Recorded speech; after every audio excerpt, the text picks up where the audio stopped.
Chapter 597. Chief. Before Nangongja could speak, Bishui bowed respectfully to Nangongja. Over the years, Nangongja has been the chief of the Blood Cloth Pavilion. In fact, he has made great progress compared to when he was fighting alone.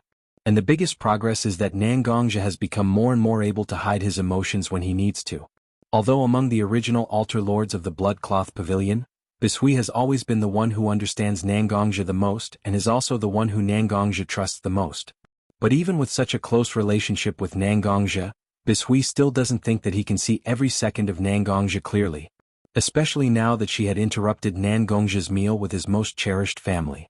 Bai Shui didn't dare to guarantee that Nangongja wouldn't release all the pressure that had accumulated in his heart during this period of time. Bishui is very nervous now. This kind of nervousness is almost completely written on Bishui's face and reflected in the small movements of Bishui's body. And as a person who has received ninja training, Nangongja naturally found the nervousness in Bishui's heart very easily at this moment. Sure enough, he has accumulated too much pressure during this time. It actually made Bishui, who is very close to him, feel a lot of pressure. Bishui, there is no one else here, you and I don't need to be so restrained. Nangongja's face had a bit of a gentle smile. He gently put his hand on Bishui's shoulder, hoping to relieve the pressure in Bishui's heart in this way. Seeming to be aware of Nangongja's intention, Bishui's originally tense muscles gradually relaxed. Although Nangongja asked Bishui not to be so restrained, Bishui still took a step back and dodged Nangongja's hand on his shoulder.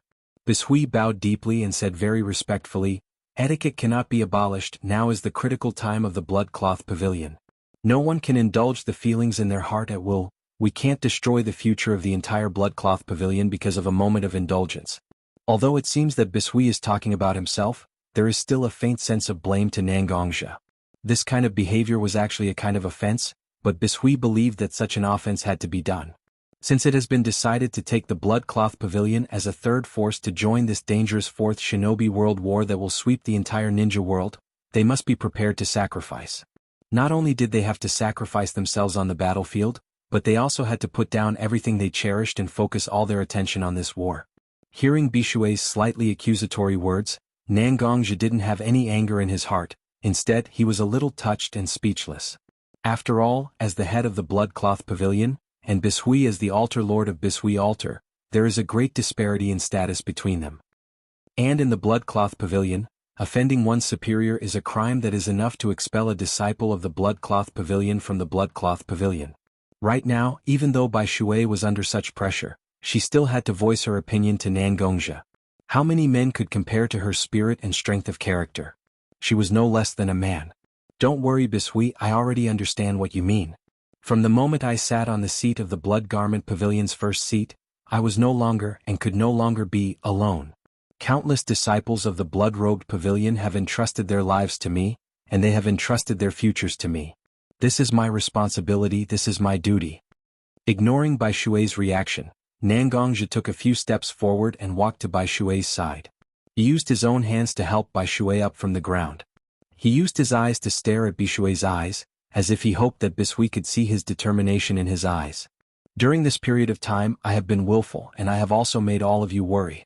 From today onwards, no matter when or where, as long as there is an urgent military situation, as long as it requires me to personally deal with it, I will be on call and will not refuse." Hearing Nangongja's promise, Bishui's face finally had a slight smile. She took out a scroll from her bosom and very respectfully handed it over to Nangongja with both hands. Sure enough, it really is an urgent matter. Nangongja stretched out his hand and took the scroll from Bishui's hand. Nangongja didn't check whether there was any encryption seal on the scroll, but directly tore it open and read it. Seeing Nangongja open the scroll, Bishui also said to Nangongja, "Previously, our Blood Cloth Pavilion received the news about the Akatsuki organization's surprise attack on the Cloud Village, and directly defeated the Cloud Village. Now, the disciples of the Jade Water Altar have finally pieced together what happened that day through various channels. The specific details have been recorded in a scroll. Please take a look at it."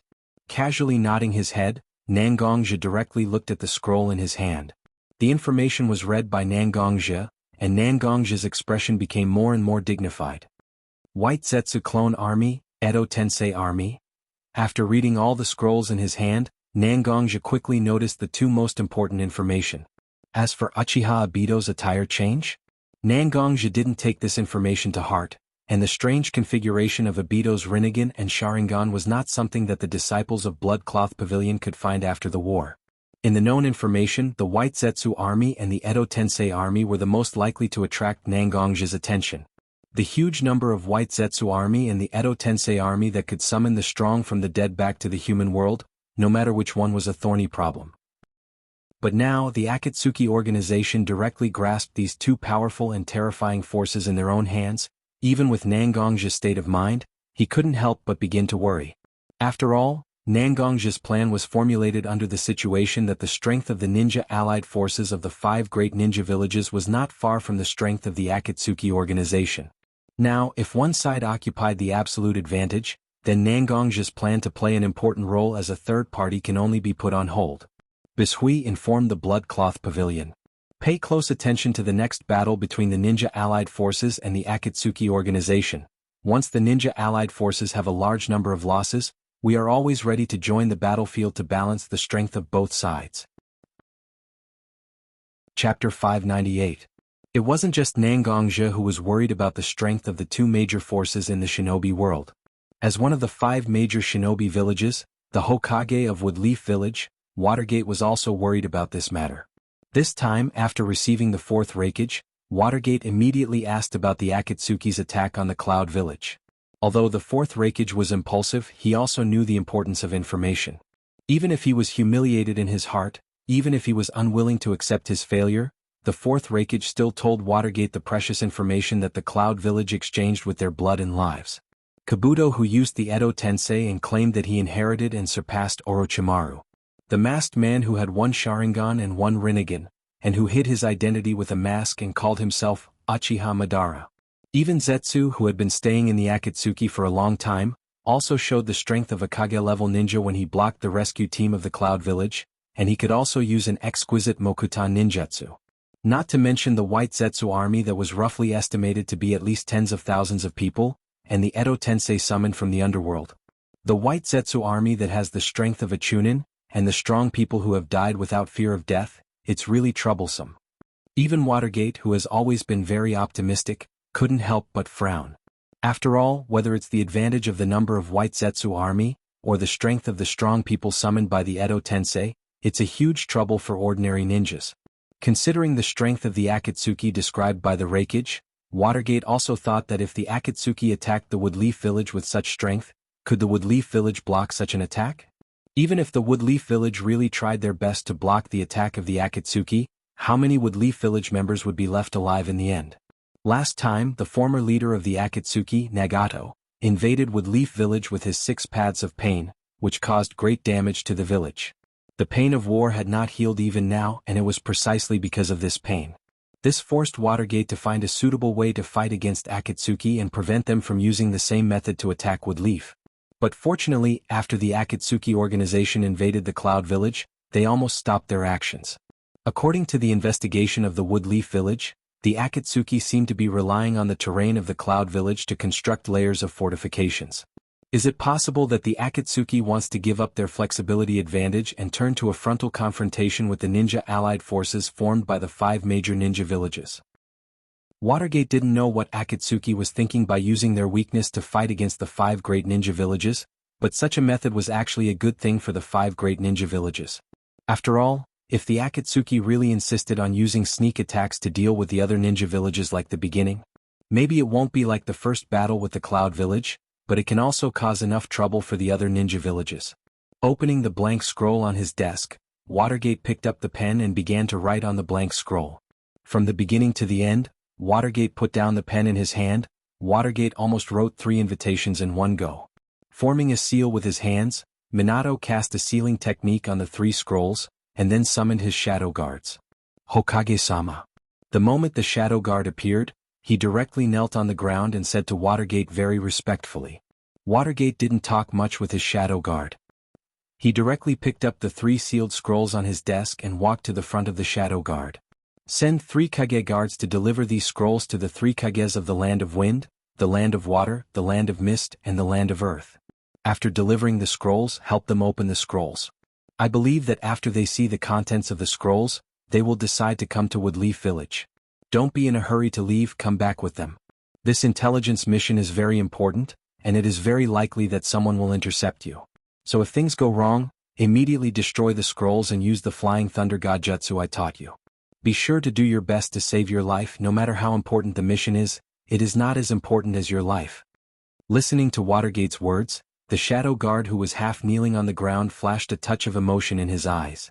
A person who can be so considerate of his subordinates, and even pass on his unique ninjutsu is simply unimaginable. Yes. The shadow guard lowered his head, and after a little gesture to Watergate, he immediately disappeared. Turning around, Watergate slowly opened the ninja world map and carefully looked at it. Now the Akatsuki defeated the Cloud Village of the Land of Lightning and occupied the place where the Cloud Village was located.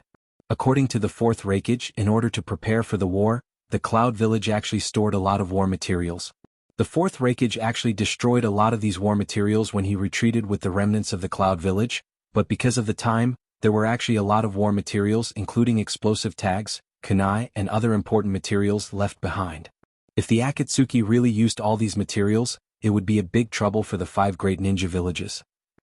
Just now, Watergate sent out the scrolls to inform the Kage of the information obtained from the Reikage of the other 3 ninja villages, and he hoped that the 3 Kages could come and reconvene the meeting, or even directly form the ninja allied forces to gather all forces to attack the Akatsuki that was entrenched in the Cloud Village at this moment.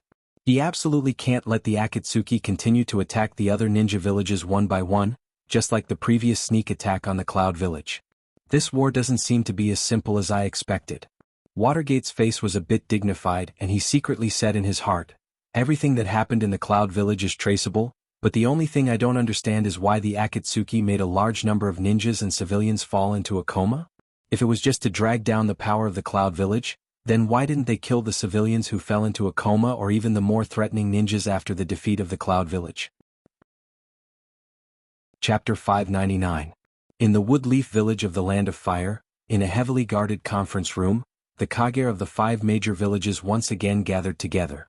As Watergate expected, after receiving his scroll, the Kage of the other 3 villages immediately took action. These Kage brought their trusted aides and the daimyo of their country to the Woodleaf Village. Under normal circumstances, the matters between ninja villages will not involve the daimyo of each country. After all, a ninja village is a collection of military forces of a country, and the Kage of each village is the supreme leader of the country's military group. In the ninja world, there has always been a dualistic system of separation of military and government. The daimyo and the Kage are independent of each other, but they also support each other to ensure the stable development of a country. But now, standing on the opposite side of the 5 major shinobi villages is an organization that wants to break the order of the shinobi world.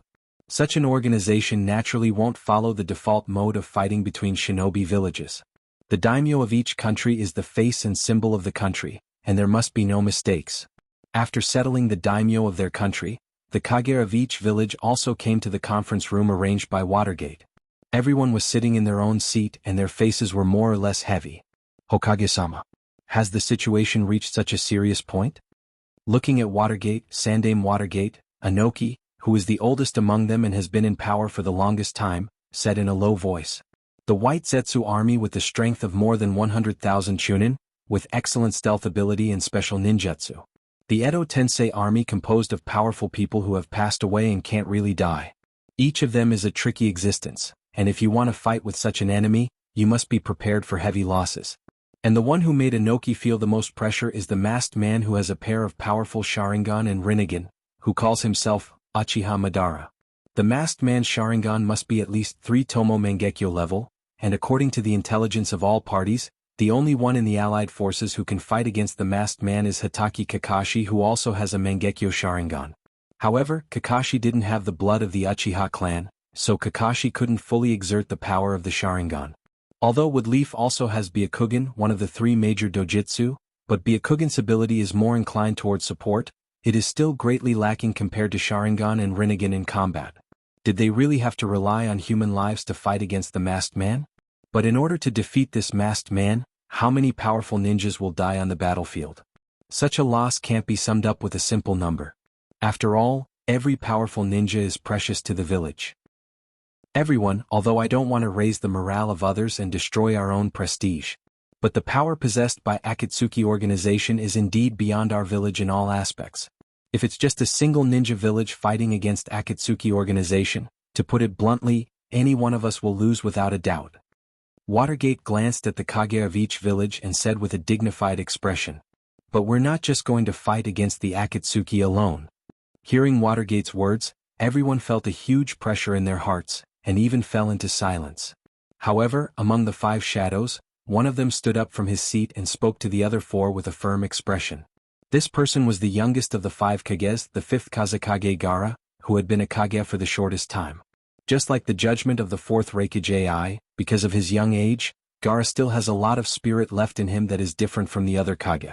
He's not afraid of failure, he's not afraid of sacrifice, he has a different kind of confidence and persistence for victory and the future. Our 5 ninja villages have different advantages. Sunegaker's poison and puppet technique, Cloud's ninjutsu and lightning release secret technique, Mist's assassination and infiltration technique, Rock's close combat and earth release secret technique, and Woodleaf Village's fire release ninjutsu and various secret techniques are things that the Akatsuki can't have. We are afraid of the Akatsuki, but they are also afraid of us. Otherwise, why didn't the Akatsuki dare to attack other ninja villages even though they had already invaded the Cloud Village? But instead of attacking other ninja villages, they stayed in the Cloud Village. In fact, although Gaara's words are somewhat reasonable, they still can't stand up to scrutiny. But at this moment, the Kage gathered here don't need a logical analysis. What they need is someone who can bring confidence to everyone. Originally, this role should actually fall on Watergate, who is very strong in both personal strength and village strength, but they didn't expect that Gaara, the youngest of the 5 Kages, would take on such a responsibility. Watergate took a deep look at Gaara. Obviously, he was also quite envious of Gaara's fearless spirit. He also had this kind of spirit before, but as time passed, this kind of attitude slowly disappeared from Watergate's heart. After all, the higher the position, the more things that need to be considered and estimated. Such an attitude is not suitable for the leader of a ninja village. Kazekage is right. Seeing Gaara stand up, Watergate also directly expressed his attitude. There are some things that we can't avoid. At the time of the 5 Kages tournament, the masked man has already told us about his crazy Eye of the Moon project. Once such a plan is implemented, whether it is ordinary people or ninjas, they will all become victims of this plan. Indeed, the Akatsuki is very strong. However, given our current position, we have no room for compromise at all. I have gathered all of you here. In fact, I want to discuss a feasible plan to resist Akatsuki organization with everyone. All the decisions we made during the 5 Kages tournament, now I think it's time to adjust them. The Akatsuki has already made a move, and we must not become the passive party. What we need is to get a certain result in a short time, not just to get us out of such a passive state. More importantly, we need to create some results to boost the morale of the entire ninja allied forces. The people are motivated. We have a real hope of victory. Chapter 600. History has proven countless times that when facing a powerful enemy together, the cooperation between all sides will increase. The efficiency of cooperation between people will rise to an extremely incredible level. There will be no wrangling and competition for interest during the 5 Kage tournament. This meeting went very smoothly, so smoothly that even Minato felt a little absent-minded. This meeting basically divided the combat forces and logistics forces of the 5 major ninja villages. The elite ninjas of all aspects of the 5 major ninja villages were scattered and mixed together. And this kind of mix is not a simple and crude mix, but a real organic combination after considering the abilities of the people in each ninja village. On the battlefield, the ninja allied forces were divided into 5 units. First unit, Mid-Distance Joint Army Unit. This unit was formed by Cloud Village's Ninja Darui as the commander of the unit. Most of its members are ninjas who rely on weapons and hidden weapons as their main means of attack. Second unit, Close Combat Joint Army Unit. This unit was formed by Rock Village's Ninja Kitsuchi as the commander of the unit. As the name suggests, this unit is a unit that is good at close combat among the troops of the ninja allied forces. Its role in the battle is very important, mainly to kill and contain the enemy. Although the 100,000 white Zetsu troops of Akatsuki are powerful, in fact they are more inclined to ninjutsu type. This unit that specializes in close combat will definitely cause great damage to them. Third unit, Mid-Distance Joint Army Unit. This unit was formed by Hataki Kakashi of Woodleaf Village as the commander of the unit. Although it is called a close combat unit, in fact this unit is a comprehensive unit. Among them, there are ninjas who are good at fighting, and also ninjas who are proficient in medical ninjutsu. Of course, there are also ninjas who are good at sealing. After all, among the combat forces of the Akatsuki, the Edo Tensei is a unit that cannot be defeated by conventional means, and can only be sealed by sealing. Fourth unit, Long-Distance Joint Army Unit. This unit was formed by Nara Shikamaru of Woodleaf Village as the commander of the unit. Most of the ninjas in this unit are proficient in long-distance attack ninjutsu, and some members are good at defense to protect ninjutsu-type ninjas. In addition to providing long-range support to the battlefield, this unit would also roam around the battlefield to provide support to the areas that needed it. Fifth unit, Special Combat Unit, led by Woodleaf Ninja Village Inazuka Kaku, led by ninjas who use special ninjutsu or special fighting methods. Although it's called an army because their specialties and skills are different, it's actually just a scattered name. When the ninja allied forces need all the special talents, they will be transferred from this army. In addition to these 5 troops on the battlefield, there were several other troops that had been divided up. The first was the intelligence unit led by Inoichi Yamanaka of the Woodleaf Village and Ao of the Mist Village. They were mainly responsible for battlefield communication and information transmission. Secondly, the 5th Mizukage may directly led a group of ninjas to guard the daimyo. After all, the daimyo was very important to a country and there must be no accidents. The third was the infiltration reconnaissance team led by Woodleaf Ninja Anko Mitarashi.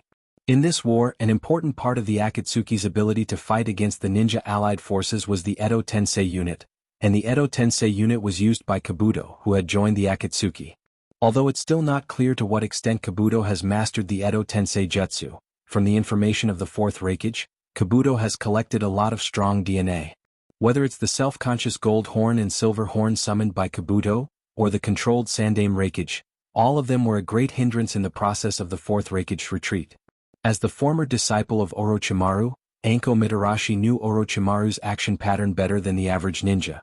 Since Kabuto claimed to have inherited Orochimaru's mantle, and the 4th Reikage said that his body shape and aura were very similar to Orochimaru, the ninja allied forces could only let Anko lead a group of ninjas to sneak into the enemy's territory to investigate Kabuto's information. The 4th was the surprise attack unit led by Kankuro Sunagakure.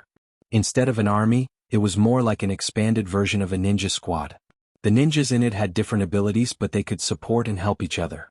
The reason why the 5 Kage set up such a squad was in fact, hoping to use their respective strength to test the Akatsuki's strength to a certain extent. The 5th was the medical unit specially established for the war. Originally, Watergate hoped that Tsunade in the Woodleaf Village would be the leader of this unit, but Tsunade has been in a semi-retired state after marrying Jiraiya. Although Watergate very much wanted to let Tsunade come out, because of the urgent situation of the war, Watergate could only leave the position of the commander of the medical unit empty, and let Tsunade's 2 disciples, Shizune and Haruno Sakura, serve as the temporary commanders of the medical unit.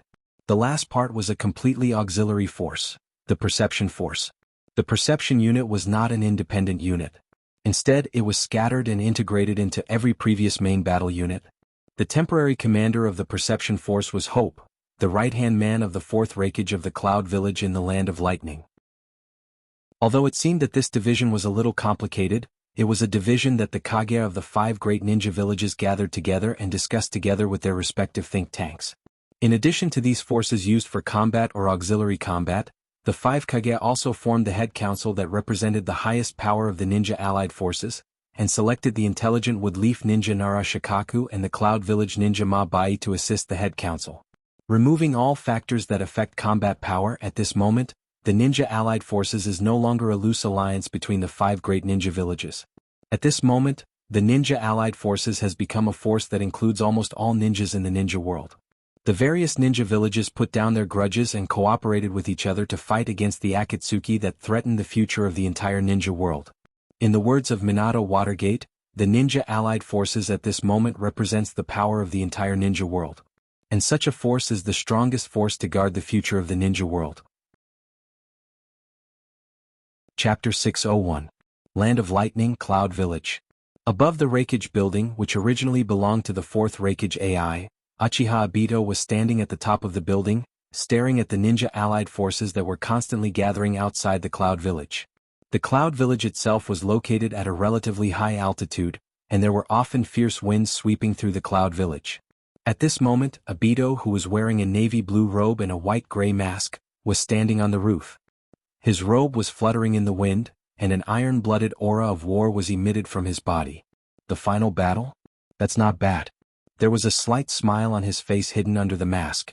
Not long ago, Obito directly extracted all the chakra of the 9 tails and the 8 tails from the golden horn, silver horn and mermaid skin, but he didn't directly inject them into the Gedo Mazo. After all, once the Gedo Mazo gathered the aura of the 9 tails, Obito wasn't sure what would happen. So now that he saw the 5 great ninja villages gathered outside the Cloud Village, Obito was actually a little happy, especially after sensing the aura of the 8 tails and the 9 tails from the ninja allied forces through the Rinnegan and the Yin-Yang release inherited from Uchiha Madara. Obito also made up his mind to carry out the final battle. Zetsu. There was no one around Obito, but he suddenly shouted with his slightly low and hoarse voice. After Obito called out Black Zetsu's name, Black Zetsu's body slowly emerged from the floor of the top floor of the building. After Black Zetsu appeared, he stood directly next to Obito, his head slightly lowered, apparently waiting for Obito's order. Start the White Zetsu army to prepare for the attack. Tonight, we will launch a surprise attack on the Ninja Allied Forces base. This time, don't hold back, do as much damage as possible to the Ninja Allied Forces. I have already sensed that the 9 Tails and the Hachibi's people column force are inside the Ninja Allied Forces base at the moment, but the Ninja Allied Forces will definitely not let the Hachibi and the 9 Tails go out to fight easily. There must be a lot of guards around them, and Haku will never be able to break through such a defense quietly.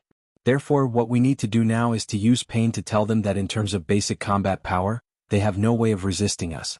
Although the last battle with the Cloud Village exposed the Edo Tensei, after all, only 3 Edo Tensei appeared.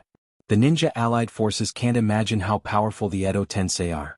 After mistakenly estimating our high-end combat power, the Ninja Allied Forces will definitely send their own Jonin or even Kage-level powerhouses to suppress the White Zetsu army.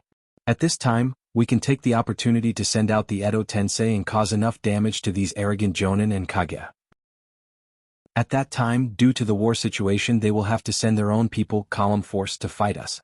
At this time, it's time for us to capture the Hachibi column force and the 9 Tails column force. Listening to Obito's words, Black Zetsu, who had been silent all this time, couldn't help but show some excitement on his face. Yes, I will arrange it now. After Black Zetsu said such a sentence to Obito, he immediately merged back into the floor of the building. Obito casually glanced at the place where Black Zetsu disappeared with his eyes, and slowly covered his left eye with his left hand. Feeling the subtle fluctuations of the Rinnegan in his left eye, Obito's eyes also became sharp. Black Zetsu once sneaked into the Woodleaf village to retrieve a pair of Rinnegan that belonged to Nagato, but after returning he only gave him one. Moreover, Black Zetsu has always insisted that he only got one Rinnegan from the Woodleaf village. From the bottom of his heart, Obito didn't trust Black Zetsu that much. After all, Black Zetsu's identity really made Obito feel that there was no way to fully trust him. After Uchiha Madara got the Rinnegan, he combined the power of the Rinnegan with his own spiritual force.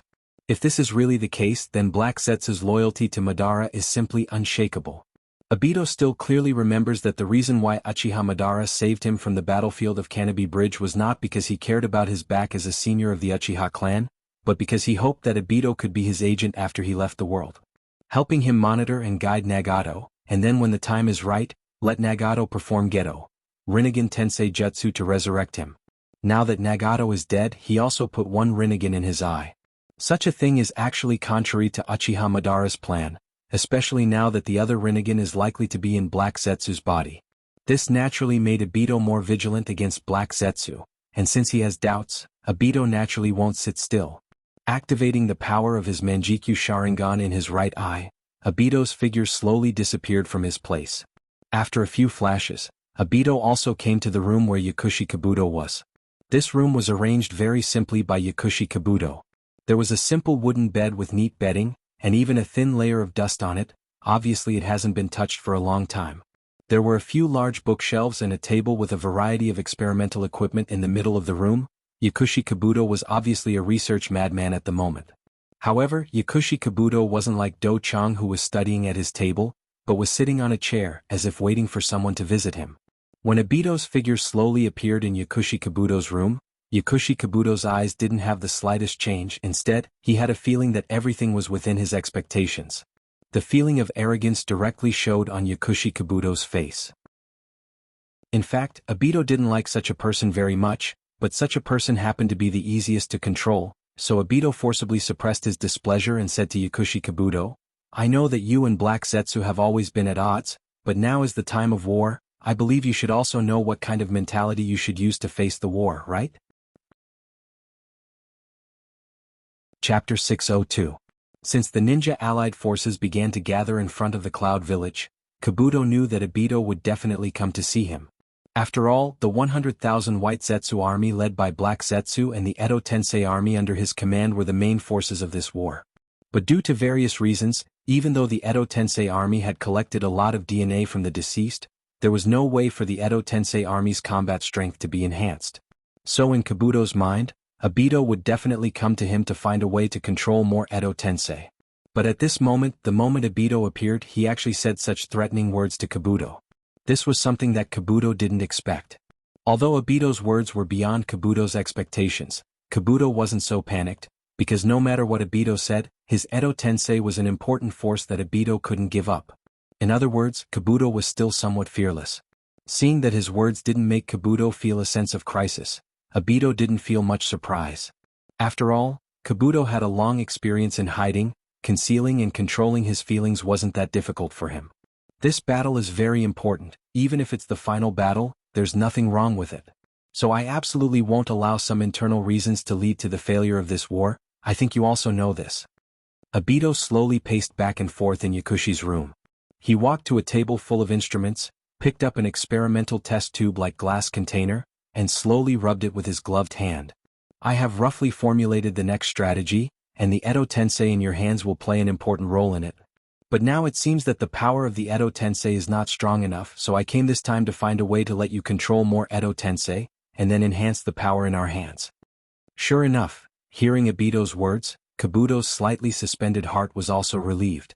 No matter what kind of attitude Obito uses to treat him, no matter what kind of words Obito uses to modify his behavior, in fact, Obito's ultimate goal is still to strengthen the strength of the Edo Tensei as expected.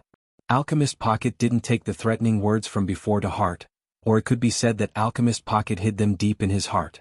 Slowly standing up from his seat, Yakushi tidied up his robe and said to Uchiha Obito, "Actually, I've also considered how to strengthen my control over the Edo reincarnation.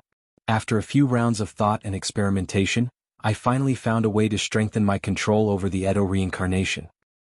He adjusted the glasses on the bridge of his nose slightly, and a wisp of light flashed through his eyes. The Edo Tensei itself is a forbidden technique developed by the second Hokage of Woodleaf Village, Tobarama Senju, but due to various factors, this ninjutsu wasn't fully developed. Later, one of the three Sannin Orochimaru found this incomplete ninjutsu from the Scroll of Seals, and thought that he could develop a ninjutsu that transcends life and death and obtain eternal life from it. During the study of eternal life, Orochimaru gradually perfected this ninjutsu. However, Orochimaru himself has undergone many transformations on his body, and the nature of his chakra has also changed a lot.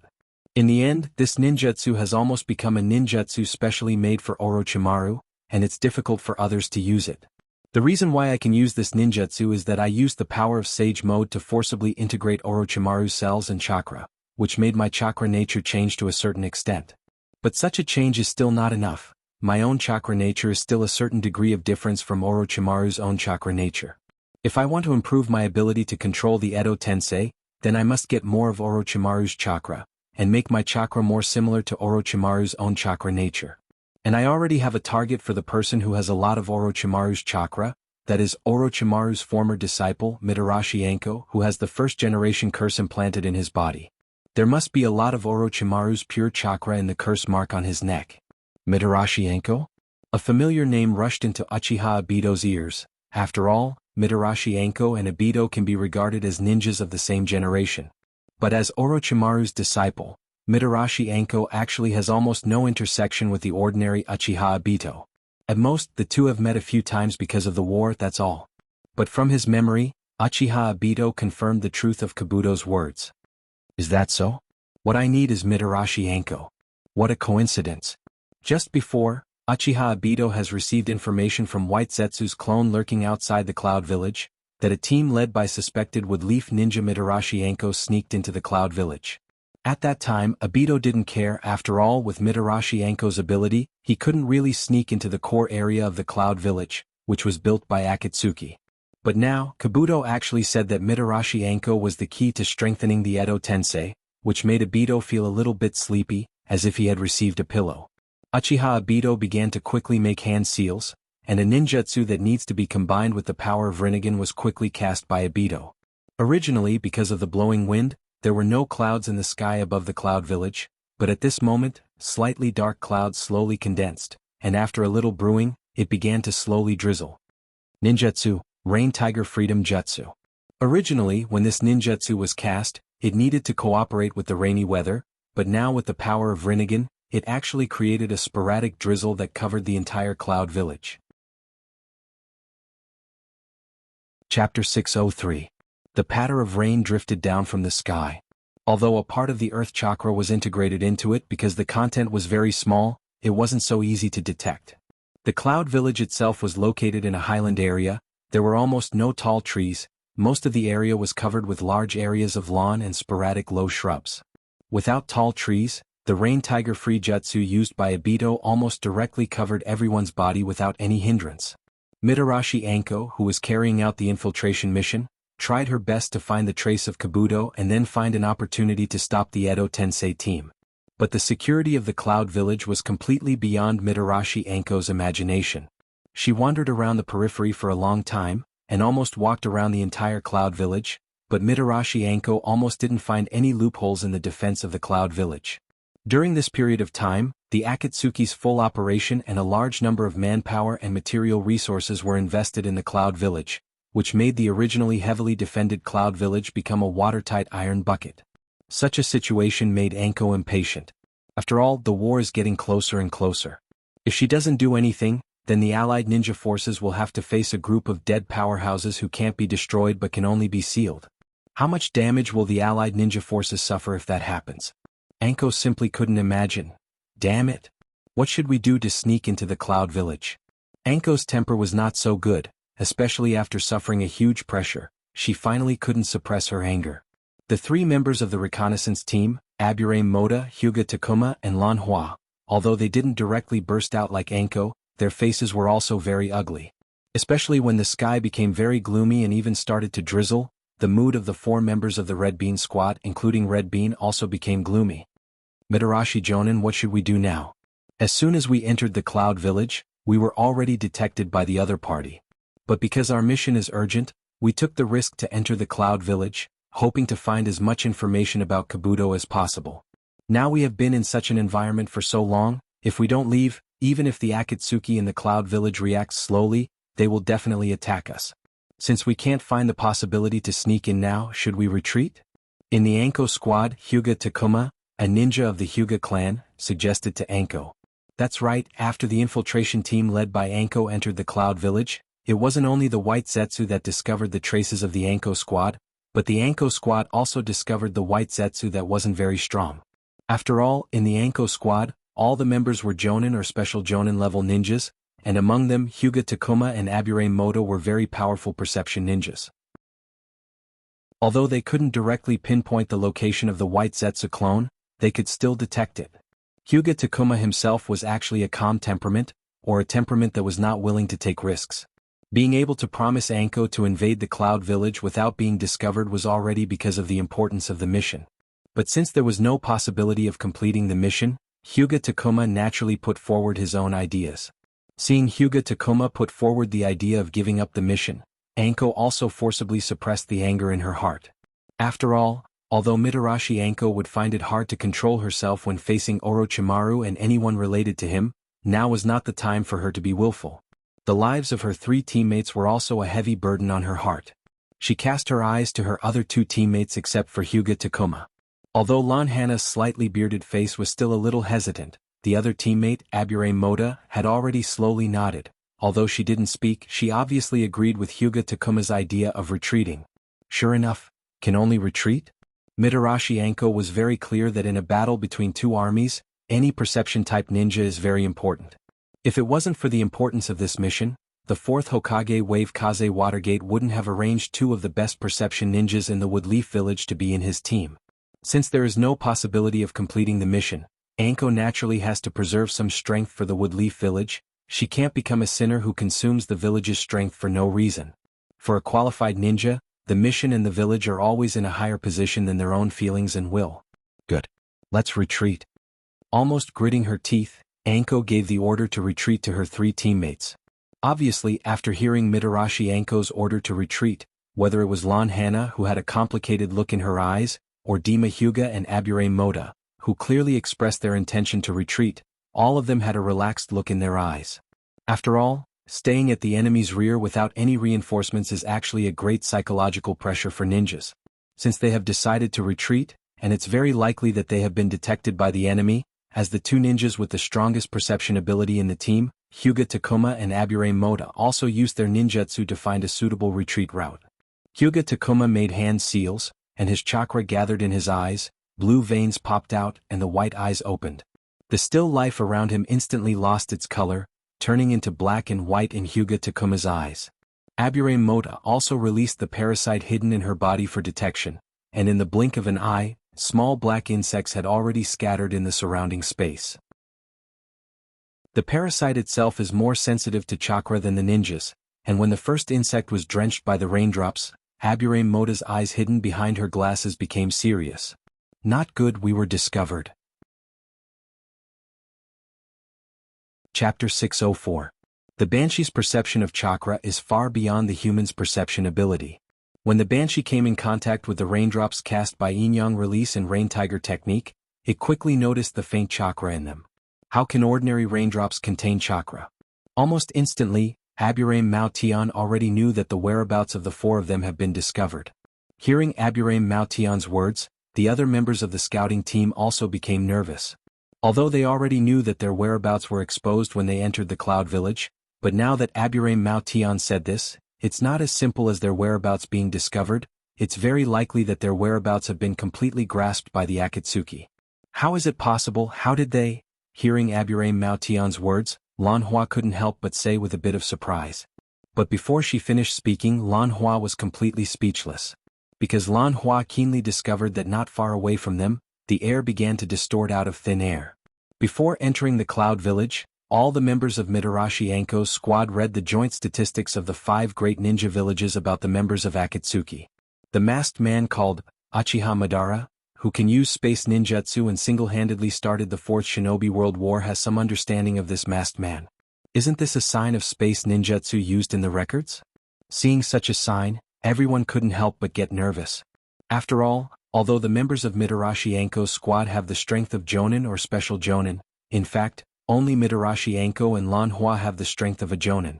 The other 2 members, Hyuga Takuma and Abure Mao Tian, are actually Special Jonin because of their superior perception ability. Specifically speaking of combat ability, they are only at the level of an elite Chunin. Get ready to fight. Looking at the appearance of space folds, Mitarashi Anko immediately began to shout loudly, and one of her hands took out a kunai and put it on her chest. However, Red Bean also placed her other hand behind her back and signaled to her 3 teammates, "The situation is critical, retreat when the opportunity arises." Dima Hyuga, Abure Moda, and Lan Hana also tensed up after seeing Anko Mitarashi's sign language. Indeed, according to the intelligence, the masked man's strength was unfathomable, and he wasn't an existence that could be resisted by Jonin or even Chunin-level ninjas. Can't find. Obito's figure slowly emerged from the space ripples. He spoke with a strange emphasis, like a child who was addicted to hide-and-seek and found his little friend hiding in a secret place. He spoke with a bit of excitement and banter, but compared to a child, Obito's voice was undoubtedly more terrifying and threatening. If he was discovered by Obito, not only would he lose the game, he would also lose his life. Soft Fist Technique, 8 trigrams 64 palms. After seeing Uchiha Obito's body completely appear in space, Hyuga Takuma, who is the best at close combat in the 4-person team, immediately launched an attack. As a close combat ninja, Hyuga Takuma is very clear about his duty. He needs to do his best to restrict Obito's movements and create opportunities for his companions. Although he can't defeat Obito, at least there is a possibility of escaping. Starting from where Hyuga Takuma was, the 8 trigrams field was instantly spread out, and sticky chakra was released to hinder the opponent's movements. Seeing Hyuga Takuma attack, Abure Mao Tian also used the Abure clan's signature ninjutsu, Parasite Worm. A large number of black parasites rushed out from Mao Tian's skin. Although each parasite was small, when a large number of parasites gathered together, they directly formed a black torrent. Secret technique, insect jade. The original secret technique, insect jade, is used to completely restrict the enemy inside the parasite and then absorb the enemy's chakra, making the enemy lose the ability to fight and even their life. But at this moment, in order to leave room for Hyuga Takuma to attack, the parasites turned into a black ribbon under the control of Mao Tian and surrounded Obito's body at high speed. Seeing that Obito was controlled by the parasites, Hyuga Takuma didn't hesitate to rush forward, with a large number of chakra on his hands, aiming at all the acupuncture points on Obito's body. Hyuga Takuma wanted to seal all the acupuncture points on Obito's body, and then make him lose the ability to use space ninjutsu. As long as Uchiha Obito can't use space ninjutsu, their team members have a chance to escape. The struggle of an ant. Looking at Takuma Hyuga rushing towards him and Aburame Mao Tian in the distance, who was constantly controlling the parasites in an attempt to control him, Obito's eyes became colder and colder. Once upon a time he was also like this. In order to protect his teammates and his own beliefs, even if he saw a powerful existence, he didn't have the slightest fear, but it was precisely because of this that he lost his most beloved person and half of his body. Until now, the regret of losing something precious was burning his heart all the time. It is precisely because of this burning feeling that the figures of Hyuga Takuma and Aburame Mao Tian are more and more dazzling in Obito's eyes. Slightly lowering his head, his 3-Tomo Sharingan instantly transformed into Mangekyo Sharingan, and Mangekyo Sharingan Dojutsu Kamui was instantly activated. Uchiha Obito's body began to become illusory, and Uchiha Obito directly walked out of the parasites that were surging around him at high speed. Seeing that Obito directly ignored the parasites and the shackles of the 8 trigrams domain, Hyuga Takuma was very surprised. But at this moment Hyuga Takuma was in a state of high-speed movement, and it takes some time for him to change his technique. But will Obito give Hyuga Takuma such a time? Obito also accelerated his speed, and his illusory body rushed straight in the direction of Hyuga Takuma. Obito used this technique on Killer Bee, the Hachibi column force, and now he is using it on Hyuga Takuma. Obito's illusory body directly passed through Hyuga Takuma's body. At the moment of passing through, Obito immediately condensed his chakra into a black iron rod, and directly inserted it into Hyuga Takuma's heart. Chapter 605. After the black iron staff pierced through Hyuga Takuma's heart without any hindrance, Obito didn't stop to check the result of his battle. Instead, he looked at Hyuga Takuma, who was standing slightly behind Takuma. Indifferently and decisively, he pulled out the black iron rod in his hand. Blood flowed directly from the round wound on Takuma's chest. His lifeless eyes were wide open, and his weak body fell directly to the ground. Now it's your turn. Uchiha pointed the black iron staff in his hand at Aburame Mao Tian. His eyes were slowly filled with contempt for life. Seeing that Obito defeated Hyuga Takuma with a single blow, Anko Mitarashi and Lan Hua, as the team leaders, immediately rushed towards Aburame Mao Tian's location. As teammates, Anko Mitarashi and Lan Hua understood that Aburame Mao Tian wasn't the type of person who was good at fighting. Obito had already killed one of their companions. If the two of them didn't help Aburame Mao Tian, then Aburame Mao Tian herself would be doomed. Lan Hua. Anko Mitarashi shouted Lan Hua's name loudly, and her hands quickly formed hand seals. Hearing Anko Mitarashi's shout, Lan Hua also reacted quickly, and her hands also quickly formed hand seals. Currently, Anko Mitarashi and Lan Hua were still some distance away from Aburame Mao Tian, but Obito was very close to her, so if Anko Mitarashi and Lan Hua really want to save Aburame Mao Tian, then they must use long-range ninjutsu to prevent Obito from getting close to Aburame Mao Tian. Aburame Mao Tian wasn't without any fighting ability. She directly opened the huge jar on her back, and a large number of parasites rushed out of the jar, and under Aburame Mao Tian's control, they constantly flew and changed in the air. Anko Mitarashi. After all, Lan Hua and Aburame Mao Tian were members of the same team, so there was some tacit understanding between them. Almost at the same time, the ninjutsu prepared by the three of them all attacked the place where Obito was. Ninjutsu, destruction of snakes. Secret technique, parasites, cluster. Wind release, thousand-face wind. Anko Mitarashi opened her hands, and a number of poisonous snakes with strong venom drilled out of her sleeves one after another. A large number of snakes rushed towards Uchiha Obito like arrows. Almost two-thirds of the parasites controlled by Aburame Mao Tian rushed towards Uchiha Obito. Uchiha Obito's body was surrounded by countless parasites. Lan Hua's Thousand Wind Jutsu is a ninjutsu that uses chakra to condense a large number of wind blades to attack. After seeing that Obito's body seemed to be controlled by Anko Mitarashi's poisonous snakes and Aburame Maotian's parasites, she immediately controlled her chakra to condense wind blades to attack Obito's body that was already surrounded by the parasites and snakes. The sharp wind blades directly attacked the parasites and the poisonous snakes wrapped around Obito's body, but neither Aburame Maotian nor Anko showed any distressed expression.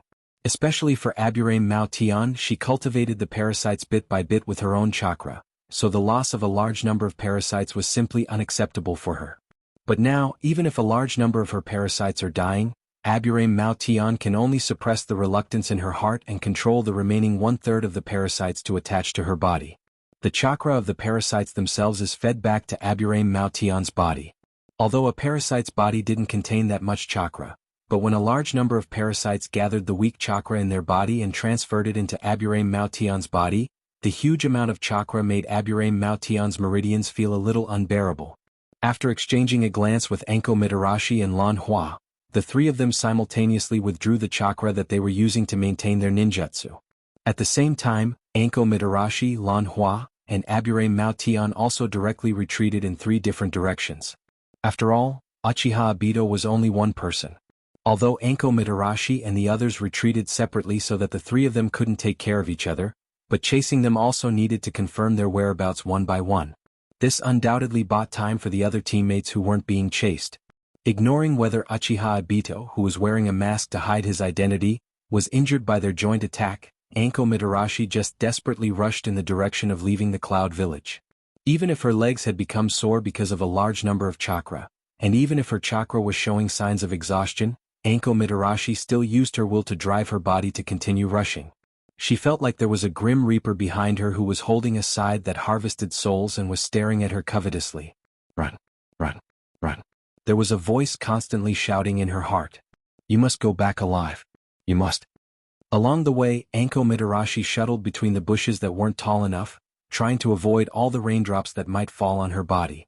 Just as Mitarashi Anko was running for her life, a chill suddenly spread from Anko's spine to her entire body.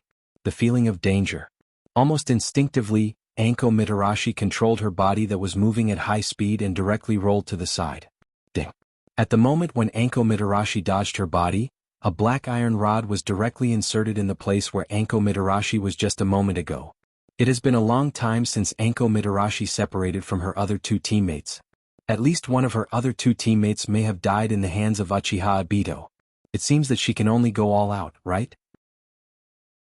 Looking at Uchiha Obito who was standing in front of her with a black iron rod in his hand, Anko Mitarashi's eyes flashed with a trace of determination. Quickly making hand seals, Anko Mitarashi directly rushed in the direction of Uchiha Obito. Ninjutsu, Double Snake Killing Jutsu. Chapter 606. Two huge pythons as thick as an adult's thigh directly rushed out of Anko's clothes after she finished the hand seals. One of them wrapped around Anko's body, and the other one rushed directly towards Uchiha Obito like a ghost, directly entrenched on Uchiha Obito's body. Seeing that Obito was controlled by the pythons, Anko also quickly approached Obito's side, and put her hand together with Obito's gloved hand. As long as she can use her hand and Obito's hand to make the U-hand seal at the same time, then her and Obito's chakra will be completely absorbed by the two pythons, and the huge chakra will directly detonate the two pythons, and then kill the two people entangled by the pythons at the same time. This is the most powerful ninjutsu that Anko learned from Orochimaru, and it's an S-class forbidden technique used to perish together with the opponent. Why don't you guys have any creativity at all? In the end, one or two of you think you can really perish together with me? It's really boring. Looking at Mitarashi Anko, although he was wearing a mask, Obito's eyes revealed a very obvious look of contempt. From Uchiha Obito's words, it's not difficult to see that the people who were chased by Uchiha Obito before Anko also wanted to perish together with Obito, but obviously it didn't work. However, Mitarashi Anko still has full confidence in this double snake fusion jutsu. After all, this ninjutsu is an S-class forbidden technique personally developed by the genius of a generation, or rather, the ghost of Orochimaru. No matter how much Mitarashi Anko resents Orochimaru, the fear and respect for Orochimaru that was cultivated since childhood made Mitarashi Anko believe that once this ninjutsu is completed, she will definitely cause enough damage to Uchiha Obito. Grabbing Uchiha Obito's hand, she made the U-hand seal with his hand, and all the chakra in Anko's body began to pour into Obito's body. Under normal circumstances, Anko's own chakra will guide all the chakra out of Obito's body and inject it into the two pythons, and then detonate them at the same time. Whether it's the caster or the target, they will die at the same time. Anko used the U-hand seal with Uchiha Obito to transfer her chakra into Uchiha Obito's body, but when Anko released a large amount of chakra, she found that there was no way for her chakra to invade Uchiha Obito's body. This feeling is like the hand seal with her is not Uchiha Obito, but a piece of wood or a stone. What? Stone? When such a thought appeared in Anko's mind, an idea rose in her mind. From the information collected by the 5 great shinobi villages, the masked man has the Manjikyu Sharingan, which is far superior to the 3 Tomo Sharingan. After the hypnotic eye of the Sharingan evolved into the Manjikyu Sharingan, there must be a qualitative leap.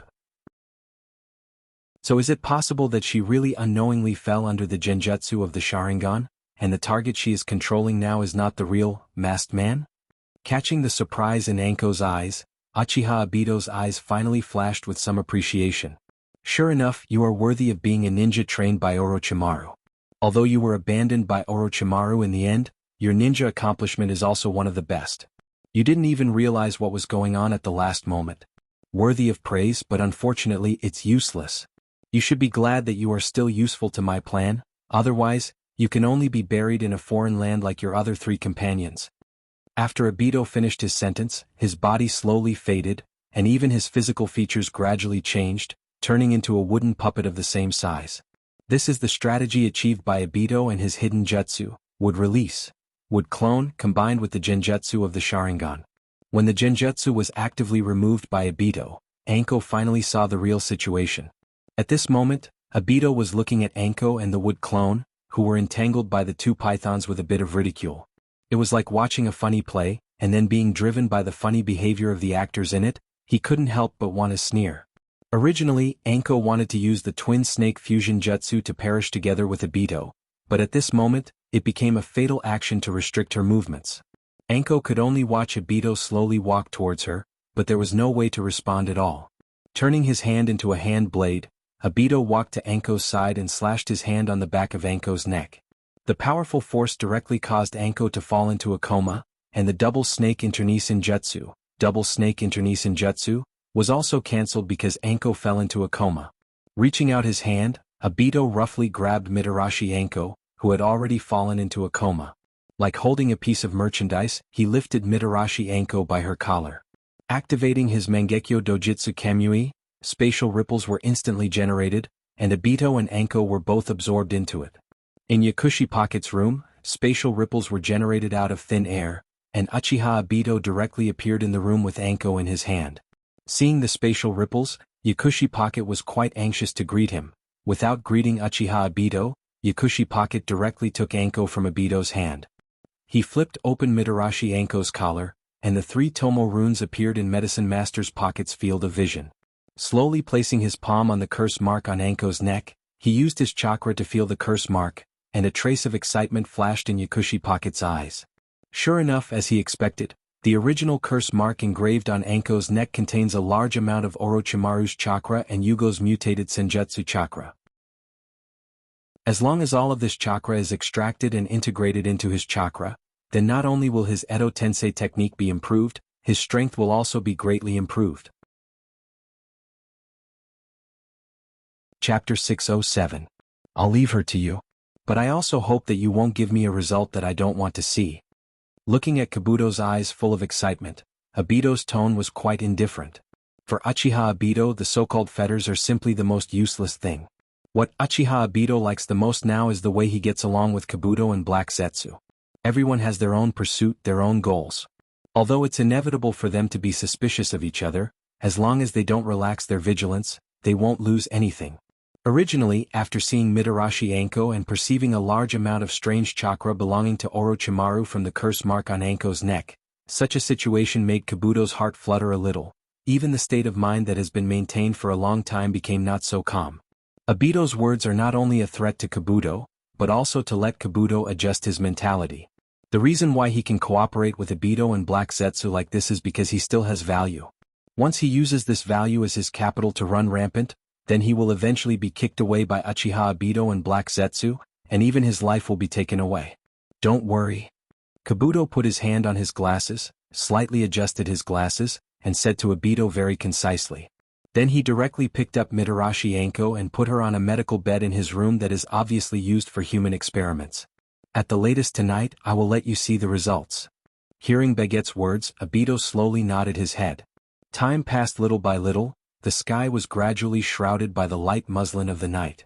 Tonight, the moon is bright and there are few stars, only a full moon is reflected in the sky. The cold moonlight sprinkled on the earth. The originally slightly reddish-brown soil at this moment is like sprinkled with a layer of silver powder, becoming a little sparkling. What is colder than the moonlight is Uchiha Obito's eyes at this moment. One red and one white eyes at this moment reflected a fierce and cold brilliance.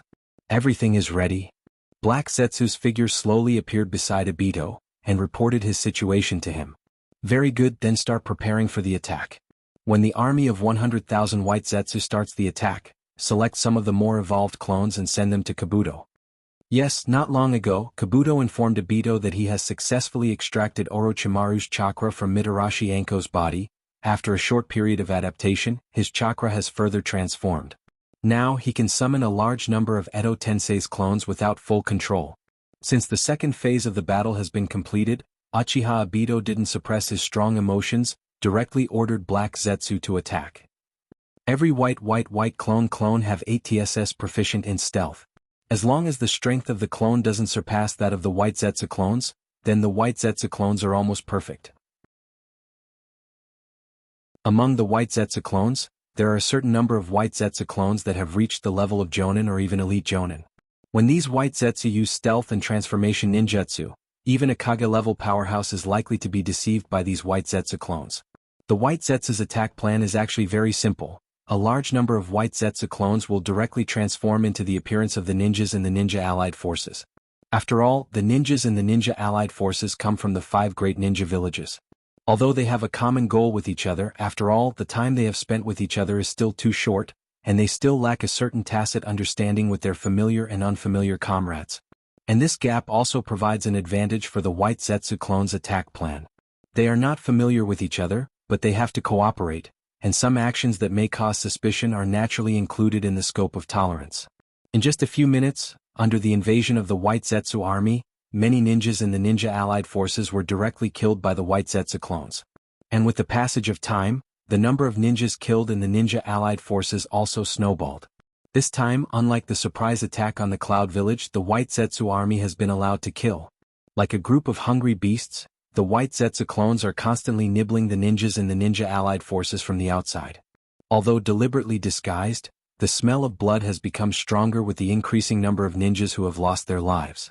There is no lack of strong ninjas in the Ninja Allied Forces. Before the war, they even set up a special force to sense the situation and scattered it all over the Ninja Allied Forces. Enemy attack. Enemy attack. Enemy attack. Almost in the blink of an eye, the news of the White Zetsu's invasion has spread throughout the camp. After all, ninjas are a profession that exists specifically for combat. When such a situation occurs, they also react quickly. One by one, ninjas began to deliberately shrink towards the inside of the camp, and the ninjas from various villages who have been divided into combat units also immediately gathered. Melee unit, gather. As the leader of the melee unit, Kitsuchi's voice directly passed into the mind of every ninja in the melee unit. Through the effect of the spiritual force amplifier, Yamanaka Inoichi has been putting his hand on Kitsuchi's head, using himself as a medium to directly pass Kitsuchi's order to the mind of every ninja in the melee unit. Don't panic. The White Zetsu clones are invading us. According to the intelligence of the Cloud Village, although their stealth and transformation abilities are very strong, there are not many strong ninjas among them. Now, the melee unit immediately gather and use your ninjutsu to resist the White Zetsu army that has already revealed themselves. The Perception Unit and the Special Operations Unit have already begun to move. They will do their best to find the White Zetsu clones mixed in the Ninja Allied Forces. After a short strategic deployment, Kitsuchi nodded to Yamanaka Inoichi, who put his hand on his head. After all, he is the leader of the melee unit. He can't stay here. He needs to fight against the White Zetsu clones with his companions. Chapter 608. White Zetsu clones have already launched an attack on us. Although the melee forces and other ninjas are doing their best to resist, White Zetsu's transformation and stealth ability are indeed a major problem that can't be ignored. There are even powerful Jonin and elite Jonin among the White Zetsu clones. Now they have posed a great threat to our combat forces. According to incomplete statistics, we have lost nearly half of our ninjas. At the Ninja Allied Forces Command Headquarters, Yakuj Assistant Officer Maibui from the Cloud Village of the Land of Lightning received the information from the front line, and after a short reading he said to the Kage sitting in his chair. Except for Terumi Mei, who is responsible for guarding the 5 major countries, the Kage from other villages are now here. Hearing Mabuyi's words, everyone's eyebrows furrowed slightly. It's just the first contact at the beginning of the war, and the Ninja Allied Forces have already suffered such a large loss? After looking at the other Kage sitting beside him, Gaara sat up from his seat and said to the other Kage, "Don't worry, Kage. It seems that if there is no strong way to deal with the White Zetsu army, we will definitely suffer more losses. It's better for me to go to the front line now. My sand release is extremely good at large-scale attacks. With the help of the Ninja Allied Forces, I believe that we can definitely defeat the White Zetsu clones in a short time." Seeing Gaara stand up and make such a proposal, whether it's Watergate AI, Anoki or Nara Shikaku, they didn't show any surprise.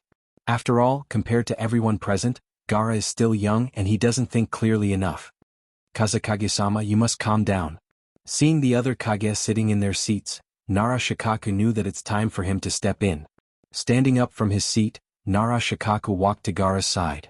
His face with several scars was full of wisdom.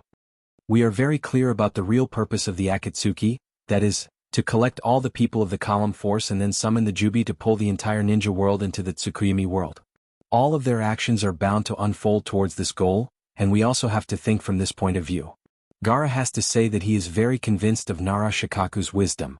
After so many years of experience, Gaara, who was originally extreme and irritable, has become much more stable. When Nara Shikaku stood up to persuade him, Gaara suppressed his temper. When the Akatsuki attacked the Cloud Village, they deliberately controlled a large number of civilians and ninjas in the Cloud Village, but didn't take their lives. The living ninjas and civilians are actually a resource that needs to be protected. But now, why is Akatsuki massacring our ninjas? Although it can be explained that they hope to annihilate us and then defeat us. But if we think about it from another perspective, could it be that they are actually hoping to put some pressure on us through such a massacre? Hearing Nara Shikaku's words, Watergate's eyes flashed. Nara Shikaku's brief analysis almost instantly answered Watergate's doubts. But at this moment, Nara Shikaku had no time to observe Watergate's situation, but continued to explain to Gaara and even everyone who began to have doubts about the actions of the Akatsuki. The Akatsuki not only has a large number of White Zetsu army, but they also have a fearless Edo Tensei unit. If our high-end combat power, such as the Kage, really takes action, then the Edo Tensei unit of the Akatsuki will definitely take action. Currently, we still can't completely judge to what extent Akatsuki organization has used Edo Tensei, this powerful forbidden technique. Regarding all the enemies whose strength we can't completely judge, we have no choice but to use their strength to the greatest extent when we consider our strategy. Before thinking about victory, think about defeat first. This has always been Nara Shikaku's attitude. If our Kage-level powerhouses start to fight, then the enemy's Edo Tensei unit will definitely take action. Once the Edo Tensei unit of the Akatsuki has enough powerhouses to compete with Kage-level powerhouses, then all our high-end combat power will be restrained. At that time, not only our combat troops, but even our high-end combat power will fall into a bitter battle. In order to win, we will have to send Column Force, who is also a high-end combat power, to the battlefield. If the Akatsuki still has spare strength at this time, then Column Force won't be guaranteed. Yes, the important thing is not the victory and loss of 1 or 2 battles, but whether the Akatsuki's plan can be carried out smoothly. As long as they can prevent the Akatsuki from achieving their Eye of the Moon plan, even if the 5 great ninja villages really suffer heavy losses, it is not unacceptable. But if we don't fight now, our combat troops will really be scattered by the White Zetsu army, then what should we do? Although Nara Shikaku's words are very reasonable, but also a problem that can't be ignored was raised by Gaara. After all, the battle is not a simple arithmetic problem, it involves the human heart and many more factors. Nara Shikaku naturally knows this situation, so he has not proposed an effective solution so far. Report. The acting leader of the medical unit, Haruno Sakura, requests an audience. It is obviously the critical moment of the war, but as one of the acting leaders of the medical unit, Haruno Sakura actually came to the Ninja Allied Forces command at this moment. Such a thing is almost beyond everyone's expectations. But as the fourth Hokage of the Woodleaf Village, Watergate's face didn't have the slightest trace of astonishment. Instead, he was somewhat excited and gratified. Let her in. As the Kage of Haruno Sakura's village, Watergate directly said to the ninja who came to report. After a while, Haruno Sakura directly walked into the command center. After saluting to the several Kages, Haruno Sakura said to Watergate. Reporting to Hokage-sama, the results of the White Zetsu skull you asked Master to study have appeared. Master has conducted a comprehensive analysis of the White Zetsu's transformation ability and stealth ability, and has produced a large number of drugs to suppress their stealth and transformation ability. I request that the drugs be distributed to stop the White Zetsu clones from attacking. Chapter 609. That's great. Hearing Sakura's words, almost everyone in the headquarters became excited. Just now, everyone in the headquarters was troubled by the problem of saving their strength, but at this moment the acting leader of the medical unit, Sakura, gave everyone a perfect solution. But from Sakura Haruno's short words, it revealed some information. This kind of medicine was developed by Tsunade by studying the skull of a White Zetsu. Tsunade's own attainments in medical ninjutsu are naturally needless to say, but when did Konoha's ninja village obtain and decide to study the head of White Zetsu and even mass-produce a potion to suppress White Zetsu's ability? It seems that before the war began, Watergate already understood the influence of the White Zetsu clones on the battlefield, and asked Tsunade, who can be said to be the best medical ninjutsu in the world, to study the White Zetsu in advance. This kind of foresight is simply terrifying. Sakura. Watergate slowly stood up from his seat, and after exchanging glances with the other three Kages, he was ready to give an order to Sakura. Now, mobilize all medical ninjas in the medical unit who have the ability to protect themselves and start rushing to the battlefield with the medicine developed by Tsunade-sama, and at the same time, distribute the medicine to all combat units to restrain the White Zetsu clones. As long as the medicine can be successfully distributed and achieve the expected effect, then even if our top combat power doesn't attack, we can completely defeat the White Zetsu army with the strength of each combat unit. In Watergate's description, the battle against the White Zetsu army seems to be a victory. Not to mention others, at least as the temporary leader of the medical unit, Sakura's eyes were full of excitement. The first official battle of the Fourth Shinobi World War will be won in her hands? Sakura couldn't help but be fascinated by this feeling of glory. Yes, we will win for the Shinobi world. Sakura took out the black gloves from her ninja tool bag, and slowly put them on her hands. Sakura is not only an ordinary medical ninja, but also a ninja with great combat power under the guidance of masters like Nangongjo and Tsunade. After finishing her declaration, Sakura saluted Minato and the other Kages of the other villages and left the command center. Watching Sakura leave, the remaining three Kages and the two staff officers couldn't help but cast their eyes on Watergate. Anticipating the enemy's moves, controlling people's hearts. Is this the fourth Hokage of Woodleaf Watergate? Although he's not as powerful as Hashirama, who is known as the god of shinobi in the records of various villages, there's no doubt that the fourth Hokage is more scheming and will use more means than Hashirama. Such a person, if he's an enemy, must be eradicated first. If they can win him over, they must do their best to maintain a good relationship with him. But at this moment, although Minato couldn't completely crush the other Kage in terms of combat ability, it wouldn't be easy to take advantage of him. With Watergate's order, the medical team began to act quickly. The wounded were received by the medical team to prepare for rescue, and bottles of potions to suppress the ability of the White Zetsu clones were also distributed. Every ninja who received the potions couldn't help but show some excitement in their eyes. After all, every ninja has their own pride in their heart. The most important reason why the White Zetsu unit can compete with the allied ninja army formed by the 5 great ninja villages is that the White Zetsu clones have extremely powerful transformation and stealth abilities. This battle made most of the ninjas very angry. The more angry they are, the more disgusted they are with the enemy's disgusting ability. When they had the potions in their hands to restrain the enemy's advantage, the ninjas of the allied ninja army were also full of confidence. As long as it's a head-on confrontation, every member of the allied ninja army believed that they can defeat the White Zetsu clones. And the fact is indeed similar to what everyone in the allied ninja army expected.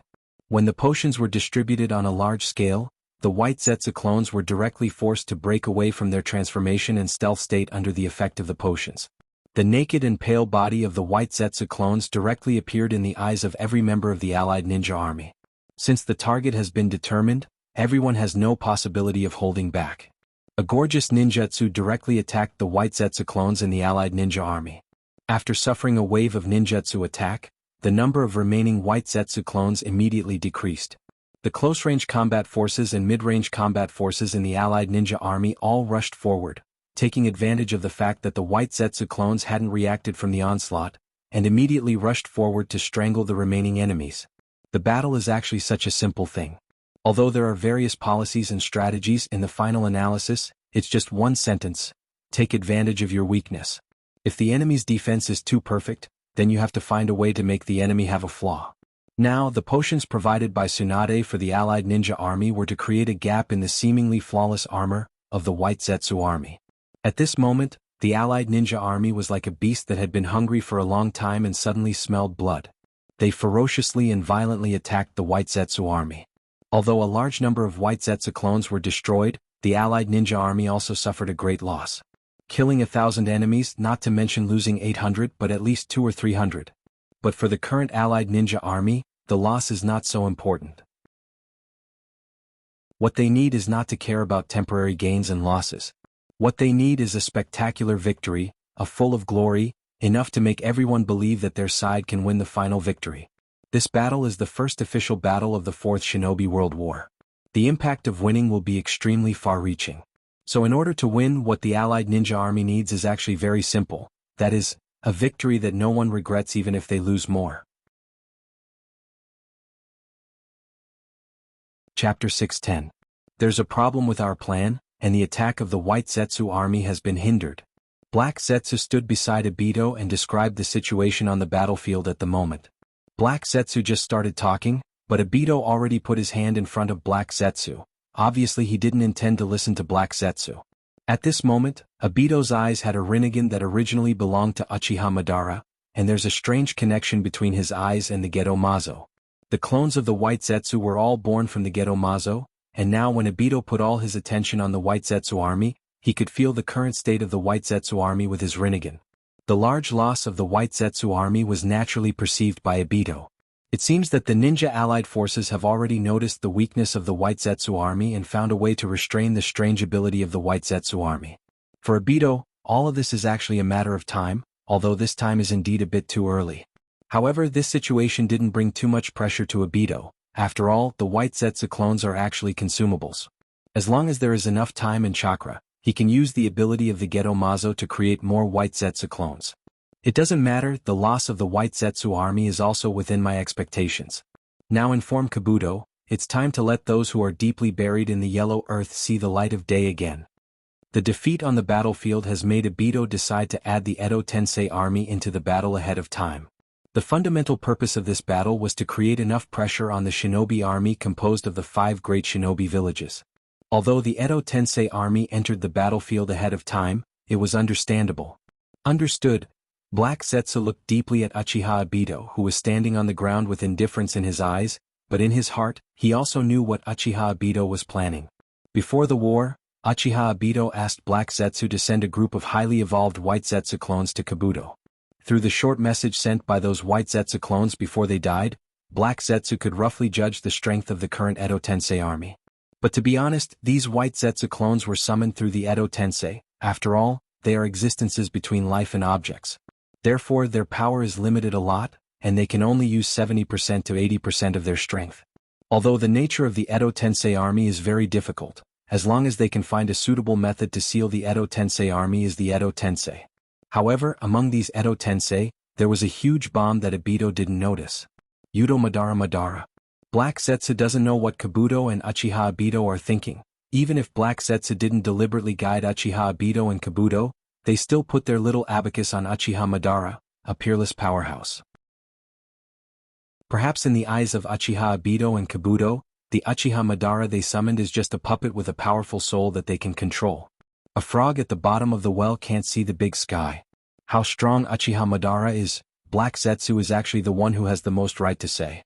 Black Zetsu has been active in the darkness of the ninja world for countless years, and naturally he has seen all kinds of powerhouses, and Indra and Asura were also peerless powerhouses at that time. But even after such a long time, even after generations of reincarnations of Asura and Indra, the one who went the furthest and the closest to the six-path sage is Uchiha Madara. Such a person's life level has actually surpassed the ordinary life. As long as he is given the right opportunity, a peerless powerhouse like Uchiha Madara will definitely not be as simple as a puppet in the hands of others. But Black Zetsu won't say all this to Kabuto or Uchiha Obito, because in Black Zetsu's view, the person who can really resurrect his mother is not Uchiha Obito, who is now trying to become the column force of the Ten Tails. Obito's strength and talent is not enough. Uchiha Madara, who inherited Indra's chakra and is very close to the six-path sage, is the best candidate. The shinobi world is a huge flower bed, and the people are like flowers, always showing their beauty in the flower bed. But what can the flowers in the garden know? I'm just a flower gazer strolling in the flower bed. Let me slowly appreciate their beauty. Mother, let me pick all the beautiful flowers in this garden for you one by one as a gift for your rebirth. Black Zetsu has already sneaked into the soil, but when no one can see him, Black Zetsu's face showed a pure smile, like a child who has just arrived in the world, pure and flawless. Let's start preparing. It's time to let the ninja allied forces see how powerful the power in our hands is. Black Zetsu's figure suddenly appeared beside Kabuto, who has been preparing the Edo Tensei in his studio, although it seems that he is very excited, showing his desire for victory. But Kabuto still felt a touch of contempt for all life from Black Zetsu. Kabuto also felt this feeling from Obito, but Black Zetsu's aura was stronger and more obscure than Obito's. If Black Zetsu was not as cautious when facing Kabuto compared to Uchiha Obito, even Kabuto can't guarantee that he can really discover the essence of Black Zetsu. You don't need to say more, I will naturally do what I have to do. The reason why after Kabuto joined Akatsuki's camp, he had always been at odds with Black Zetsu. The first reason was because after he joined Akatsuki's camp, he and Black Zetsu were in a state of mutual hostility and competition. The second reason is that Black Zetsu's mind is so deep that it is difficult for Kabuto to accept it, which makes Kabuto's heart full of tension. This was because the more scheming one was, the more ambitious one was. Chapter 6:11. When Obito saw that Black Zetsu went to look for Kabuto with his order, he didn't stay in the same place and did nothing. Obito also made hand seals and cast a ninjutsu. After putting his palms together, Obito slowly squatted down and put one hand on the ground, while the other hand was still making hand seals to maintain the output of chakra. A large amount of chakra was transmitted from Obito's hands to the ground, and black runes were condensed from chakra. The runes formed a formation, and the formation was activated under the stimulation of chakra. Boom, boom, boom, a series of explosions sounded, and 6 white clouds of smoke appeared in the air around Obito. Rinnegan itself has the effect of controlling the body of others and giving them certain special abilities, but at this moment, Obito only has one Rinnegan, so Obito referred to Kabuto's method of controlling the Edo Tensei, and combined the method of summoning and controlling the Edo Tensei with the method of creating 6 paths doppelgangers with Rinnegan to summon several dead column force with the method of Edo Tensei. Using runes to control their bodies, and then injecting the power of 6 paths from Rinnegan into the bodies of several column force summoned by Edo Tensei, the bodies summoned by Edo Tensei were transformed to a certain extent. All the Jinchuriki summoned by the Edo Tensei are under the dual control of the Rinnegan and Edo Tensei, and to a certain extent, it also increases the strength of these Jinchuriki whose strength has decreased after the Edo Tensei. These are the 6 paths doppelgangers of column force that Obito specially created for his own plan. Moreover, the role of these 6 paths doppelgangers was not only to enhance the combat power of his own side, but also to strengthen the power of these column force summoned by Edo Tensei. At the same time, it was also to stabilize the Geto Mazo that had gathered the aura of 7-tailed beasts. These 6 paths doppelgangers of column force actually had a large number of tailed beast chakra in their bodies, helping them to perform the tailed beast mode to enhance their strength, and also to prevent the Geto Mazo from showing signs of going berserk due to the increasing power in their bodies. Yujito Nito, Yagura, Rashi, Fan Yugao and Fuku from Nibi to the 7 former column force, all gathered here. Their bodies showed the characteristics of the Edo Tensei, and their eyes turned into a strange combination of left and right Sharingan. Although these eyes made them feel inexplicably out of place, the oppressive aura from them, it was enough to let everyone who saw them know that they were not to be trifled with them. They were all 6 paths doppelgangers that he could fully control and communicate with. Obito didn't say anything polite to them and simply gave them his orders. Cooperate fully with the Edo Tensei summoned by Kabuto, and do your best to help the Edo Tensei to suppress the ninja allied forces. Force the ninja allied forces to not hold back in the slightest. After hearing Obito's order, the Six Paths doppelgangers immediately took action and disappeared in front of Obito. On the other hand, Obito raised the Uchiha round fan on his back, and a cold glint flashed in his eyes. Judging from the ninja allied forces' current fighting style, they were actually delaying as much as possible, and then hoping to drag the Akatsuki, which didn't have a strong foundation, into the abyss of defeat through a war of attrition. However, Uchiha Obito himself didn't want the battle to become an endless battle of attrition. Although relying on the characteristics of the Edo Tensei and the White Zetsu clone army, the consumption of Akatsuki's combat strength was almost negligible, but the longer the battle dragged on, the easier it was for variables to occur. To be honest, even in Uchiha Obito's view, his Eye of the Moon project was actually not so perfect. Once the time dragged on for a long time, the ninja allied forces would find a way to stop him from performing the Eye of the Moon project, and Obito's wish to see his beloved again and make the ninja world be in eternal peace will fail. Originally, I wanted to use external pressure to force the Ninetales Column Force and the Hachibi Column Force to fight, but from the current situation, the reason why the 5 great ninja villages put the remaining 2 Column Force in the ninja allied forces camp is actually to protect and monitor them. After all, the strongest force of the 5 great ninja villages is the ninja allied forces at this moment. Although they are in the battlefield, the place where the ninja allied forces are stationed is also the place with the highest protection. The Hachibi Column Force and the Ninetales Column Force are both impulsive. Once they are really imprisoned in a remote and hidden place, as long as they come in contact with the information on the battlefield, then they will do their best to escape from such imprisonment. They may even clash with those who guard them, providing an opportunity for me to capture them. Sure enough, there are still smart people in the ninja allied forces. It's better to let them go, especially Column Force, who seems to be a little irritable and violent because of the chakra's influence. I want to give them a chance to fight but not really put them in danger. With such a move, it's really hard to say whether it's Shikaku Nara's proposal or Minato Watergate's order.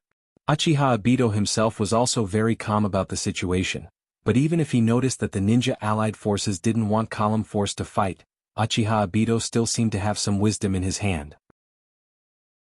Controlling people's hearts is not only the unique ability of Minato Watergate and Shikaku Nara. After so many years of experience, Uchiha Obito naturally has his own unique understanding of people's hearts. The ninja allied forces' way of dealing with the 2 Column Force is indeed very unique and the effect is outstanding, but there is still an inevitable flaw, that is, Column Force is not a fool without intelligence. It may not be easy to find out that he is being comforted in such a way in the beginning, but once he is comforted in such a way from the beginning to the end, no one will be able to accept it. This kind of rejection is not a temporary accident, but an inevitable outbreak of doubts in his heart after a long time of precipitation. Now that Naruto and Killer Bee have been treated like this for a while, as long as all the doubts and dissatisfaction in their hearts are ignited in a suitable way, it will certainly blossom very interesting fireworks, right? Chapter 6:12. On the battlefield, the ninjas of the allied forces fought fiercely against the White Zetsu clones. With the passage of time, the special ability of the White Zetsu clones was restrained. In fact, the scales of victory were slowly tilting towards the allied forces. The White Zetsu clones were largely destroyed. This situation also made everyone in the allied forces full of confidence. Although this battle is difficult, the allied forces will definitely win. Although this war is very dangerous, as long as everyone works together to fight against the Akatsuki, victory will definitely belong to them. Humans were mystical creatures. As long as they had faith, they would erupt with power that was beyond common sense. And this faith is precisely the difference between the White Zetsu army and the allied forces. Obviously, the White Zetsu army has been performing normally, whether it is individual strength or tacit understanding between each other, they have reached the textbook level. But when facing the ninja allied forces, the White Zetsu army immediately showed a decadent appearance, and there were even some absurd scenes of defeat. Obviously, they are the stronger side, but they are being pressed on the ground. Everyone come on. The defeat of the White Zetsu army is already set. As long as you and I work together, the White Zetsu army is just a chicken and a dog, not worth mentioning. As the leader of the melee forces, Kitsuchi naturally saw the situation of the reversal of the battle, and his very forthright temperament at this moment made people feel particularly comfortable. Under the encouragement of Kitsuchi, the ninjas from different villages were also in high spirits at this moment. One by one they raised their weapons and roared. "Ah! Everyone, let's rush up with me." Hearing the excitement of his subordinates, Kitsuchi may also feel that the hearts of the people are useful, so he immediately began to chase after the White Zetsu army. Ridiculous. Seeing that Kitsuchi actually led his subordinates to chase after the White Zetsu army, as the leader of the long-range attack force, Shikamaru Nara's eyes flashed with a trace of anger. The White Zetsu army is different from the ordinary army. Instead of saying that they are different independent individuals, it is better to say that they are puppets with the same mind control. How can such an army be judged by common sense?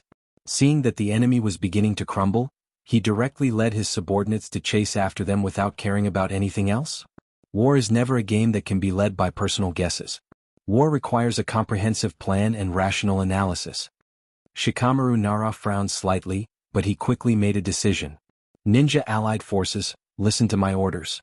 Everyone start preparing defensive ninjutsu. Once the situation changes, we will immediately support the melee forces that are chasing the White Zetsu army. Close combat troops are an important force against Edo Tensei and even the entire Akatsuki organization. We can't afford to lose. It has to be said that although Shikamaru Nara had a lazy temperament, when he really shouldered the responsibility, he would exude a strange personality charm. Everyone who was close to Shikamaru Nara in this state couldn't help but admire Shikamaru. Although the original intention of the long-range attack team was to roam the battlefield in small teams, when needed, they would rush to the rescue of all friendly units.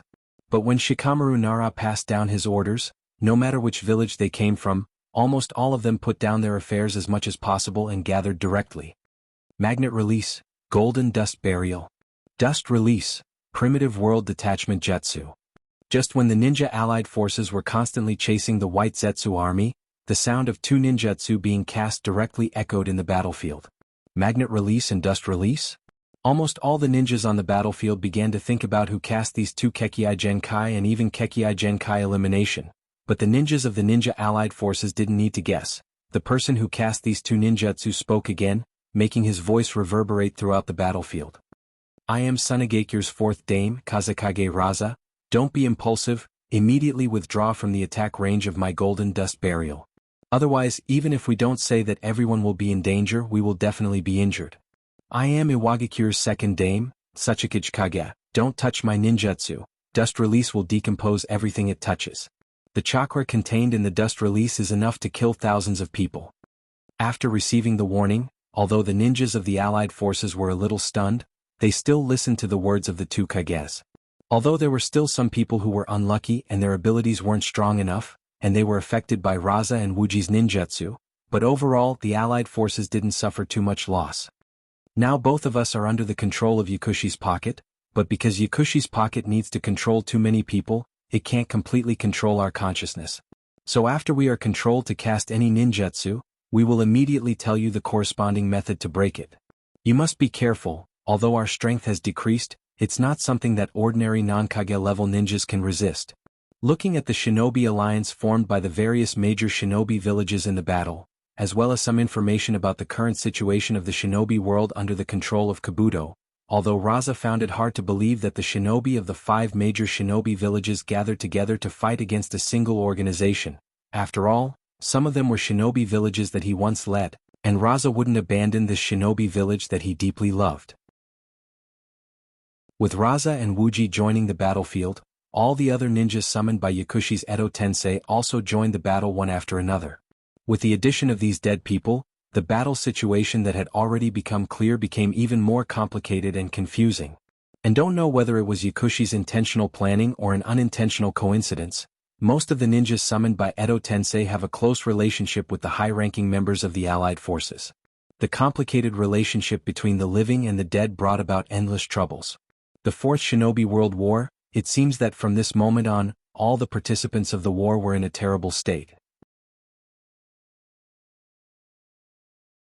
Chapter 613.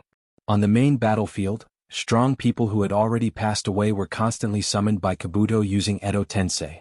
One by one, strong people who had already passed away joined the battle, which naturally made the ninjas on the battlefield and the personnel responsible for commanding the battle in the headquarters feel great pressure. It seems that the current situation on the battlefield is not so good. Uzumaki Naruto stood in the headquarters of the Allied forces. Watching the ninjas rushing to the battlefield from the headquarters, Naruto was also very keenly aware of the changes in the battle situation. To be honest, from the heart of Naruto, in fact, Naruto hoped that he could set foot on the battlefield and fight with Akatsuki organization. But during this period of time, all the tasks assigned to him intentionally or unintentionally avoided the conflict with Akatsuki organization. But these tasks were either to protect the evacuation of important personnel or to transport materials, and the level of each task was also not low, which made Naruto no longer have an excuse to change the task with his father. After asking Killer Bee Hachibi Column Force, Naruto found that Killer Bee seemed to be similar to himself during this period of time. He was assigned a lot of very important tasks, but there was no conflict with Akatsuki organization. Although Naruto and Killer Bee were not so willing to guess the temperament of others, but the very similar experience of the two still made Naruto feel that something was wrong. The allied forces of ninja seems to have intentionally limited himself and Killer Bee within a certain range, letting the two of them complete the mission that can be completed by ordinary ninjas, and then directly separating the two of them from Akatsuki. So that Akatsuki organization has no way to find the two of them, Column Force, and the two of them can't meet the members of Akatsuki organization. Dad, is it because you don't want me to go up and fight with those bastards of Akatsuki organization? Such a way of doing things was too familiar to Naruto. He didn't have the slightest hint of falling out, nor did he directly tell you the truth. Through various indirect and directional guidance, he unknowingly led you to the script that the fourth Hokage, Minato, arranged for you.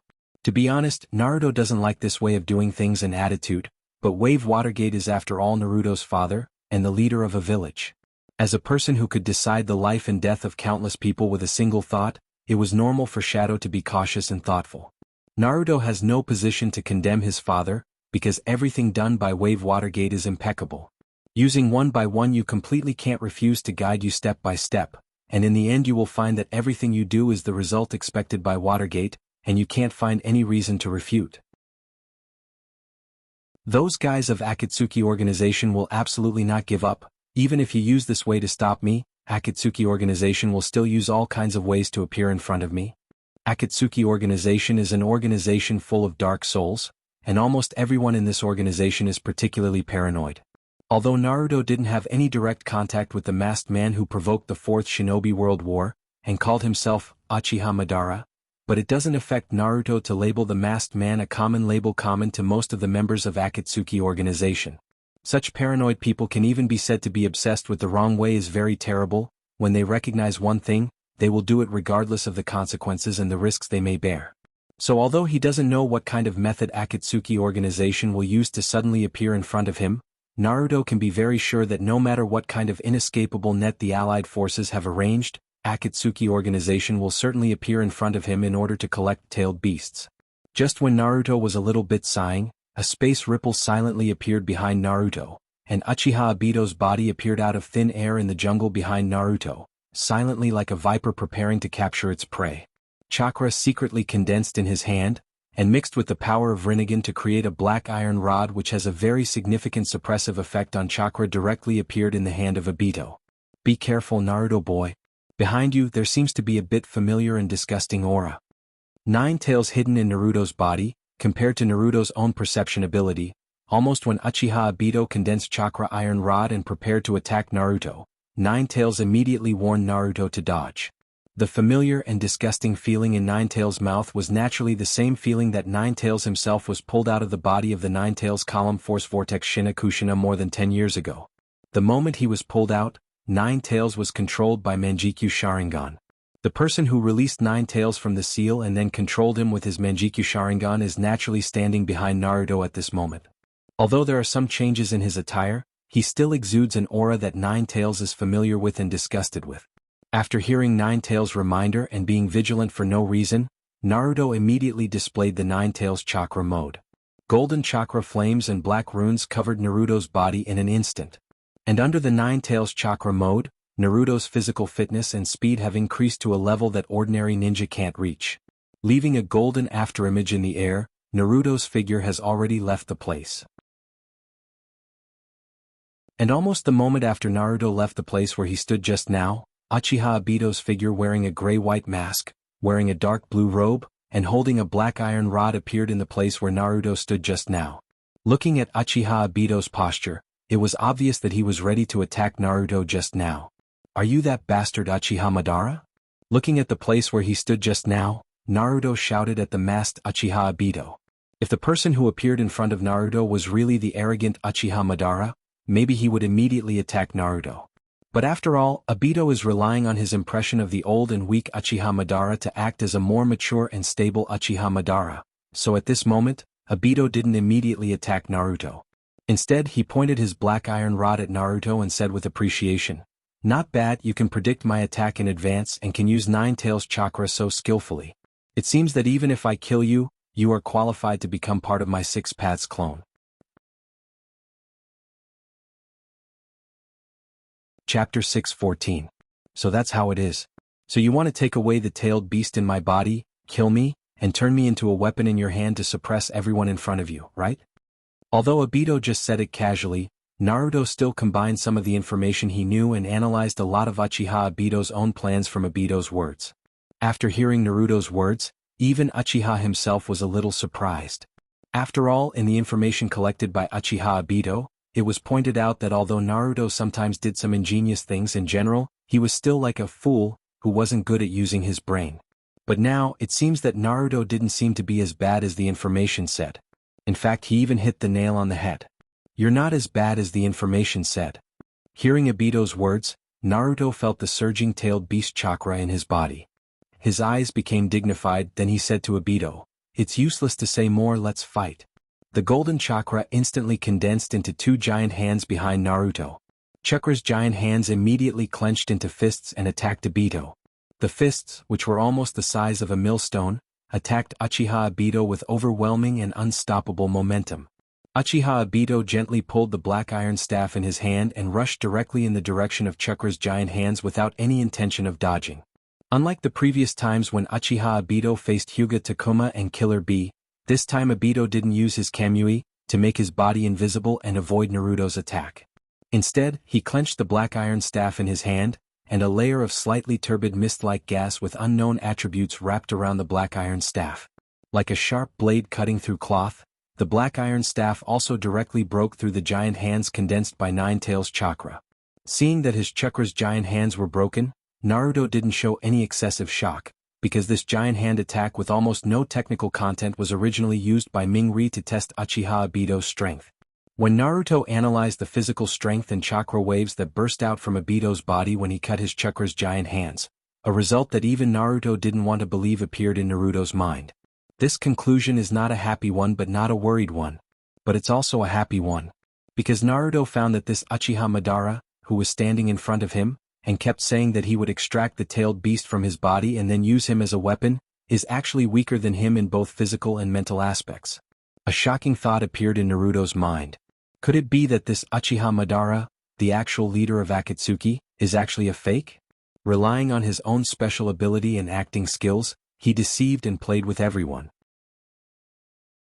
If the truth is really like this, then doesn't it mean that as long as I find a way to restrain the masked man's special ability, I can completely kill this fake who doesn't have any powerful strength? The surprise in Naruto's eyes was because it came suddenly, so he didn't hide it at all.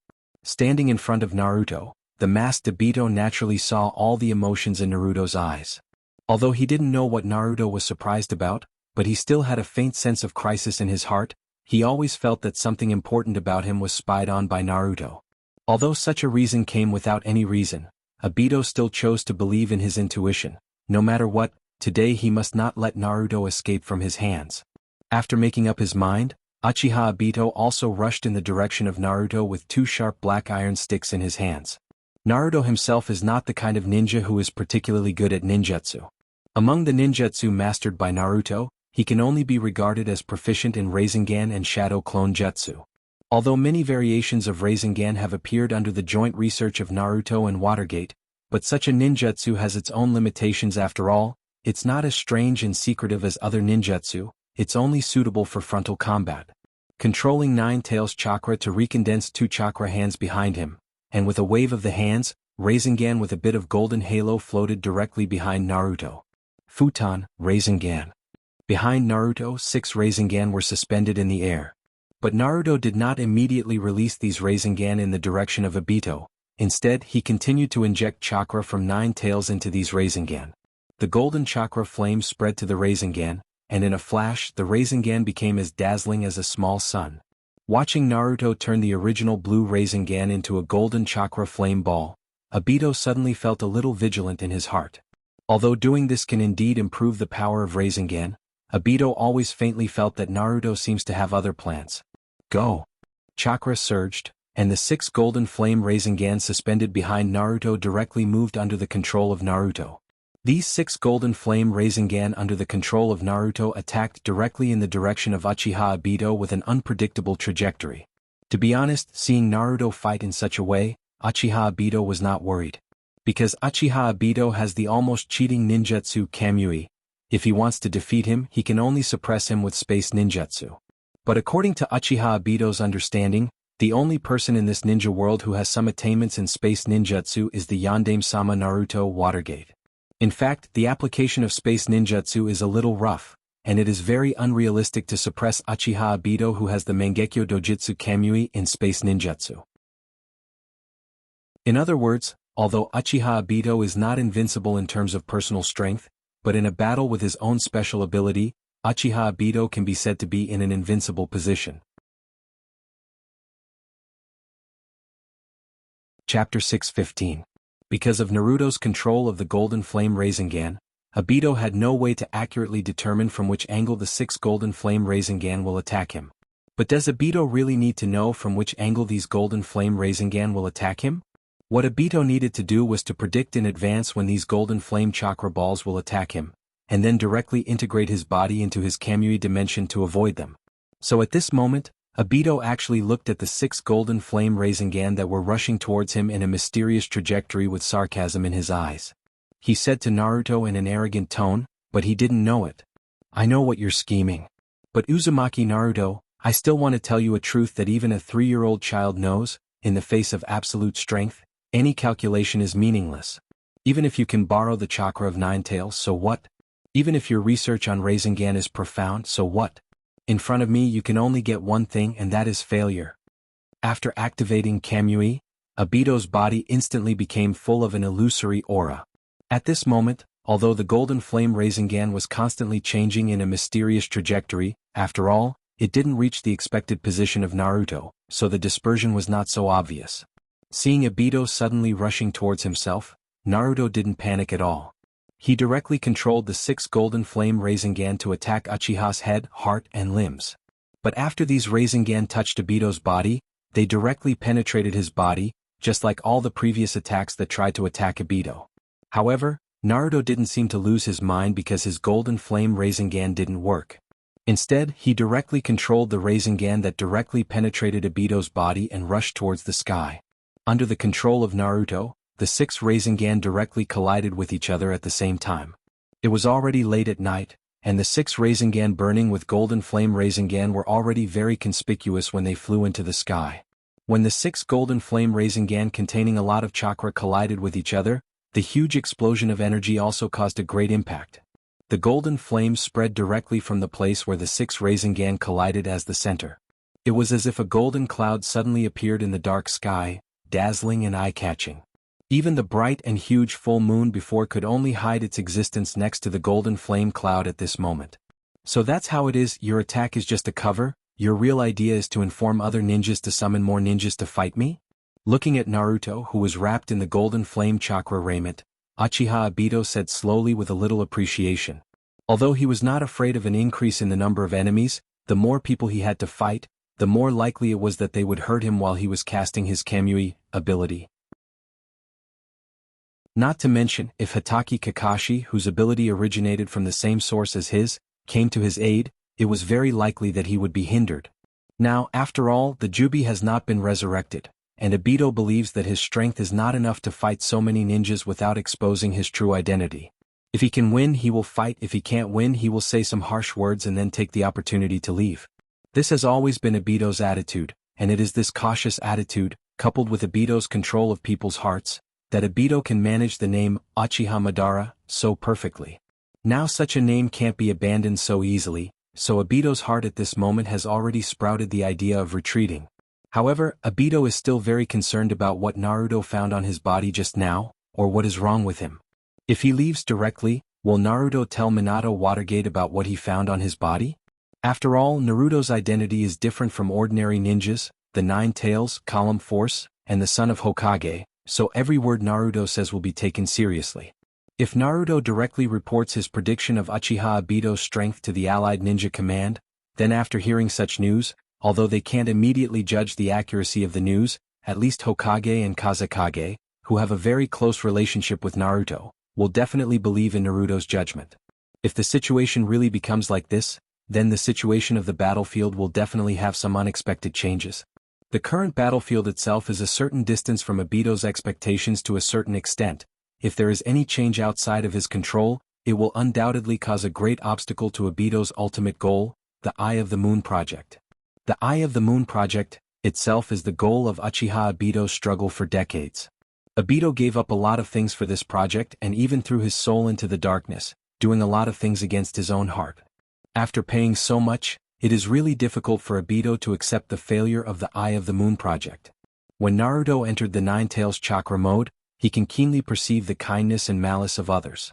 At this moment, the evil intention of killing and the idea of temporary retreat came one after another in Uchiha Obito's body. But in the end, the evil intention of killing still took the dominant position. Sure enough, a battle can't be avoided. The reason why Naruto adopted such a strategy is in fact, hoping to put pressure on Obito's heart, so that Obito will have some self-awareness and directly retreat.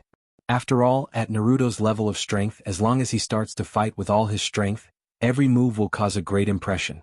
The 6 golden flame Rasengan that Naruto used casually before could directly produce a golden flame that covered half of the sky and covered the brilliance of the moon. But for Naruto, such an attack wasn't much different from a casual punch. In Naruto's heart, he hoped that Uchiha Obito can retreat by himself and leave the battle on the battlefield, but now it seems that this expectation is obviously in vain.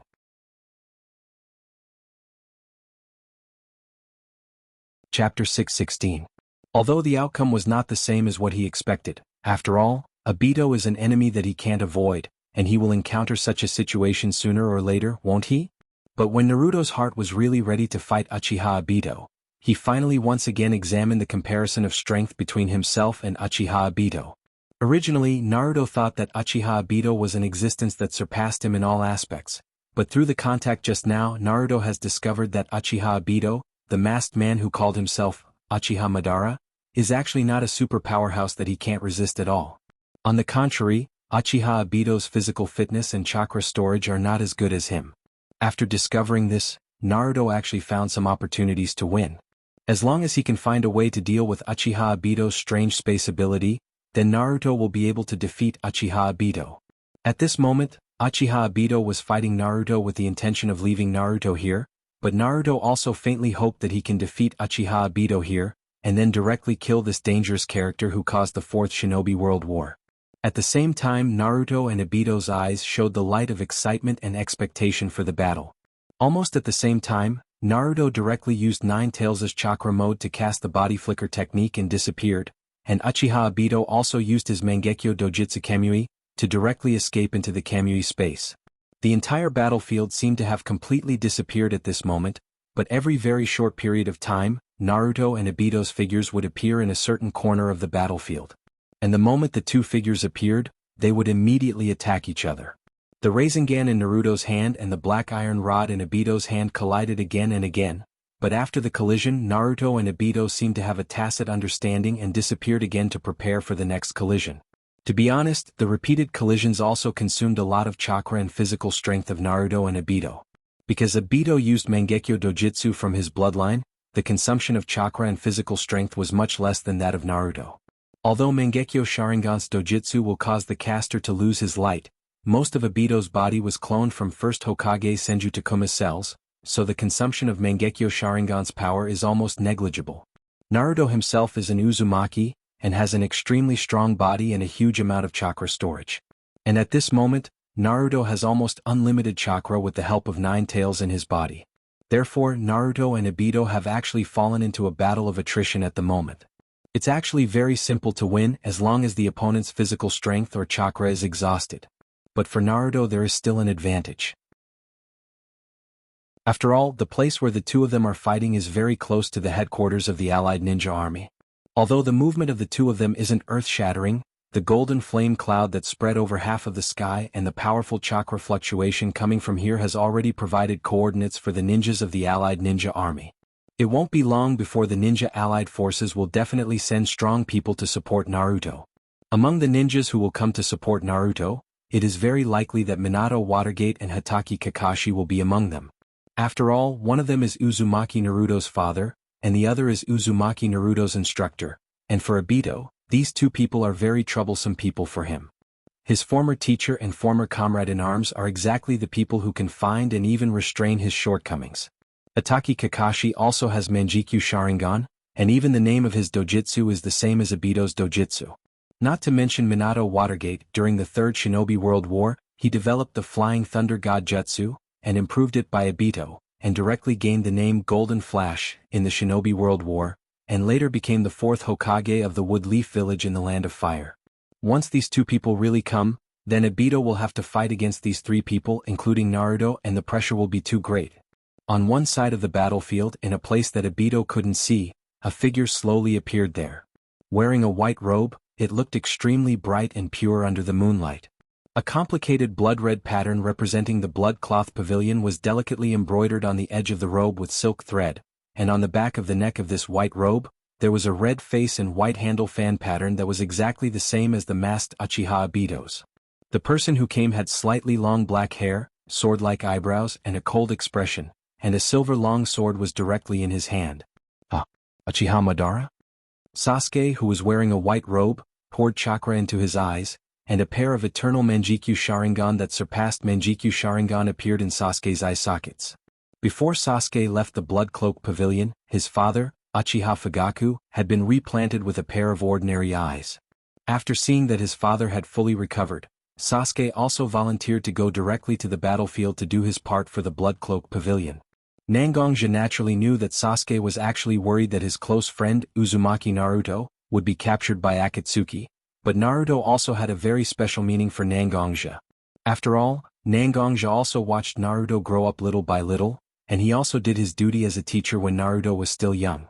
Such a kind of friendship was not easy to erase. During the time Uchiha Sasuke was in the Blood Cloth Pavilion, in addition to waiting for his father's eyes to recover, he also had a preliminary mastery of the power brought by the eternal Manjikyu Sharingan. Even in a practice with Nangonja, Nangonja could only defeat Sasuke by using natural chakra. Such a pitiful creature who only knows how to dodge and only succumb to the darkness. If he is really the strongest person in our Uchiha clan in modern times, it's really sad.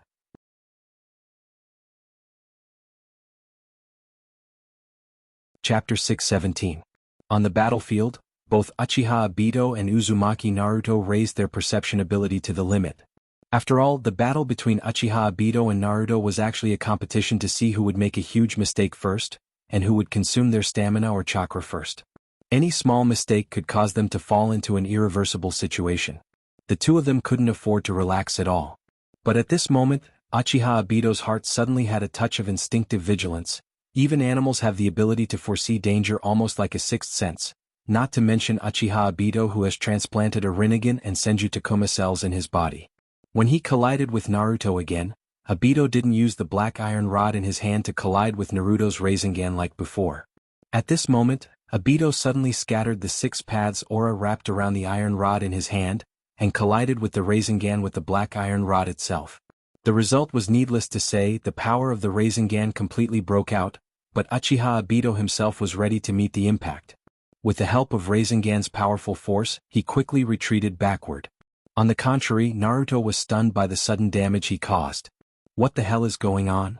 Naruto looked at Uchiha Obito with a little doubt, but as a qualified ninja, Naruto immediately reacted. No matter what the reason is, Uchiha Obito completely endured his attack. Since his attack has already affected Uchiha Obito's body, even if all this is within Uchiha Obito's expectation, his body will inevitably have temporary weakness and chakra disorder because of the huge force of the Rasengan. And this situation is a huge advantage for Naruto. As long as Naruto can hit Uchiha Obito, who can't make his body hollow because of the chakra disorder, doesn't it mean that his side has won the battle? Activating the Nine Tails chakra in his body, Naruto used the body flicker technique that exceeded the limit.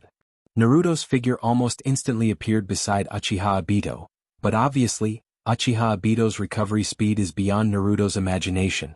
Seeing Naruto suddenly appear beside him, Uchiha Obito immediately controlled his body to hollow, making Naruto's attack directly invalid. Sure enough, is the troublesome guy coming? Obito directly ignored Naruto, who was standing on his side, and looked into the depths of the forest. Seeing that Obito directly ignored his existence, Naruto's heart couldn't help but become angry. After all, Obito was still fighting with him so seriously just now, but now he completely ignored him. Isn't this like playing with him? He waved his fist at Uchiha Obito's figure again and again, but he still helplessly passed through Uchiha Obito's body again and again. Sure enough, even if he found out that Uchiha Obito is actually weaker than himself, but without the means to restrain his strange space ability, is he still so powerless? You bastard. Looking at Uchiha Obito, Naruto shouted loudly. What's the emotion that can trigger the most anger in a person's heart? Without a doubt, it's the perception that you are powerless. This kind of anger is not only for the person standing opposite you, but also for yourself. Such a double anger, once it starts burning, it won't be so easy to stop. Even in Naruto's heart, he knows very well that he must not lose his mind at this time, but the flame of anger directly burned Naruto from the inside out. Sure enough, are you still the same idiot as before?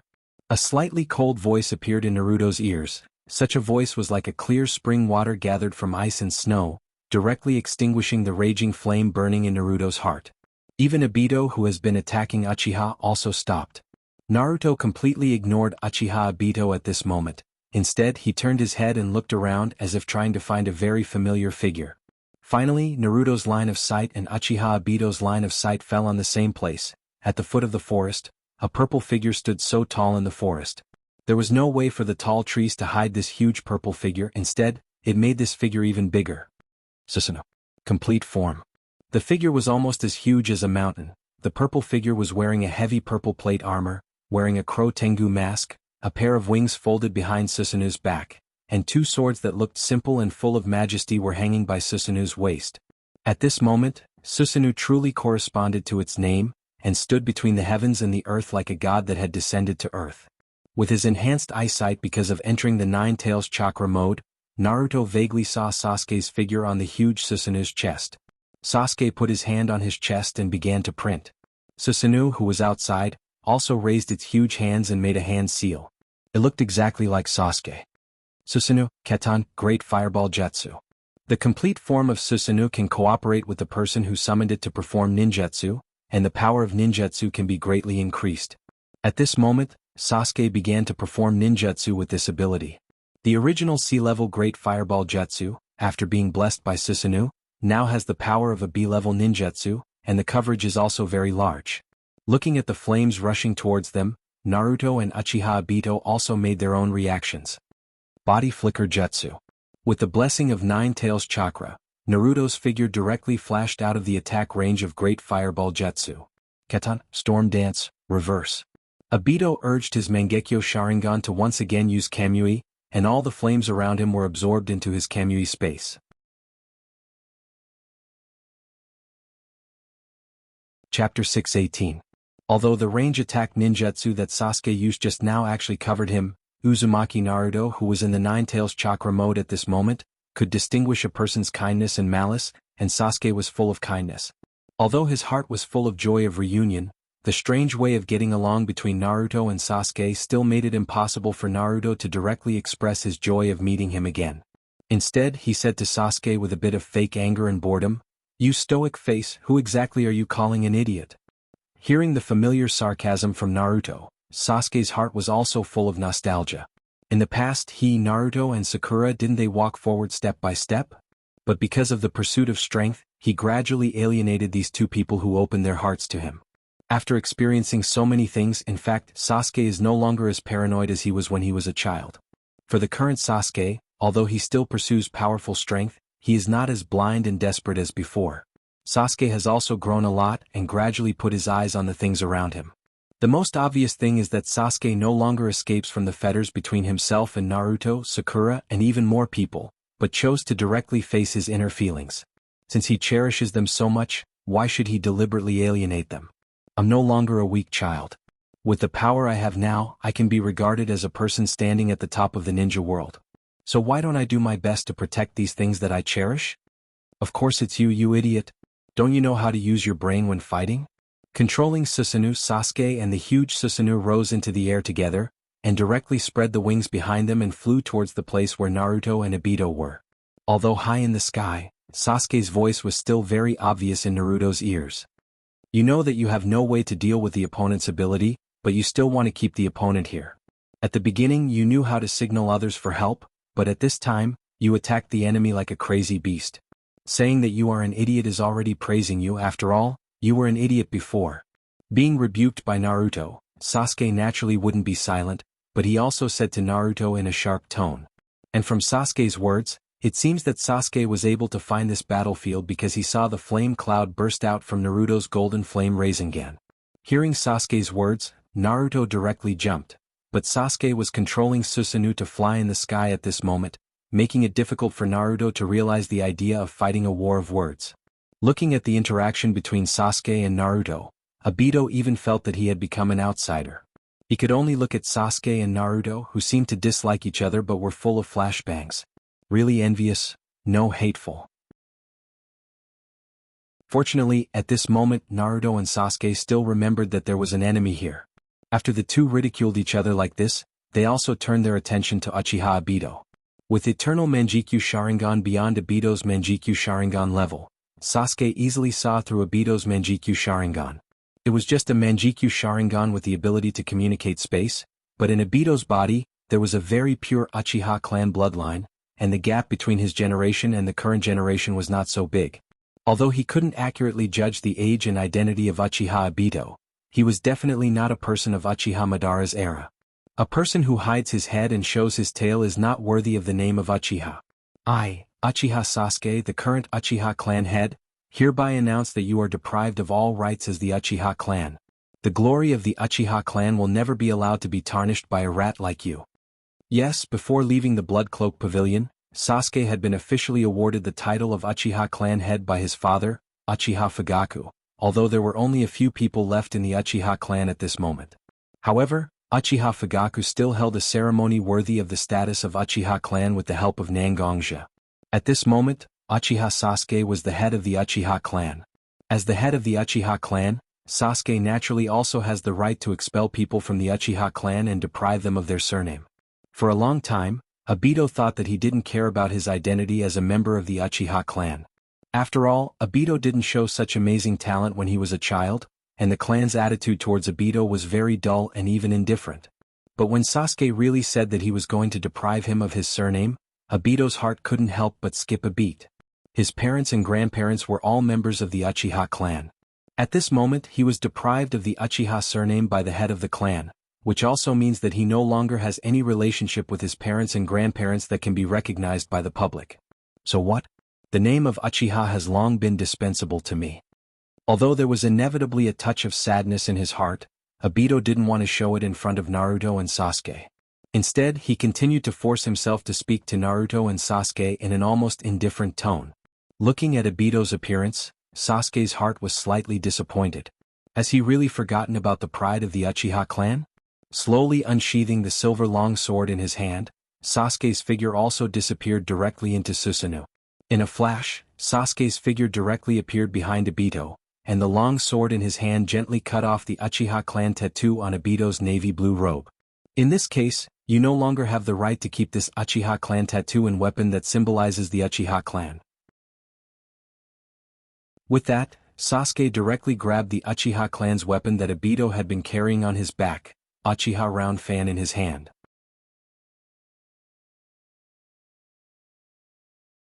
Chapter 619. When Obito saw that Sasuke appeared directly behind him and took away the Uchiha clan emblem and Uchiha round fan at a speed that he couldn't react to, Obito's heart became alert. Obito activated his hollow ability to the highest level, but even so, Uchiha Obito still couldn't feel safe. Sure enough, Manjikyu Sharingan alone can't fight against Eternal Manjikyu Sharingan, which is a level higher than my own? Obviously, when Sasuke suddenly appeared behind him and took away his weapon and Uchiha clan emblem, Obito actually fell into a brief sluggish state. Such a sluggish state came suddenly and unreasonably. This situation can only remind Obito of a ninja's attack method, Genjutsu. Uchiha clan's Sharingan itself has the special ability of Genjutsu I, and when Sharingan evolved to the Eternal Manjikyu Sharingan, such Genjutsu I has naturally been greatly improved. Although he can't be 100% sure, Sasuke probably inadvertently used Genjutsu I on him just now. In the past, Obito once used the Genjutsu I of his Manjikyu Sharingan to control the 4th generation Mizukage of the Mist Village, but he didn't expect that Genjutsu would be suppressed by the Eternal Manjikyu Sharingan, which is a level higher than his Manjikyu Sharingan. Although he lost his weapon and his Uchiha clan's name, Obito had no intention of getting back at them at this moment. After all, Naruto, who has superior physical fitness and chakra reserves, and Uchiha Sasuke, who has surpassed him in Sharingan level, have joined forces against him at this moment. If he continues to fight with them, Obito really felt that it would be difficult for him to win, and it was even likely that he would suffer some injuries. Now is not the time for us to fight. Let's meet again when the final battle begins. Looking at Sasuke and Naruto, Uchiha forced himself to look more mysterious and said to Naruto and Sasuke. Hearing Uchiha Obito's contemptuous tone, Naruto couldn't hold back his temper any longer. He immediately controlled the Nine Tails chakra to condense chakra palm behind him, and prepared to use Rasengan to attack Obito again. But at this moment, Naruto wasn't alone here. Beside Naruto was Uchiha Sasuke, who had always been very calm in battle. Sasuke directly stretched out his arm and blocked Naruto behind him. Now is indeed not the time to fight Uchiha Obito directly. After all, for the current ninja allied forces, Uchiha Obito is still a person who can judge their strategic intentions. If Sasuke and Naruto really do their best to keep Uchiha Obito here, what will the result be?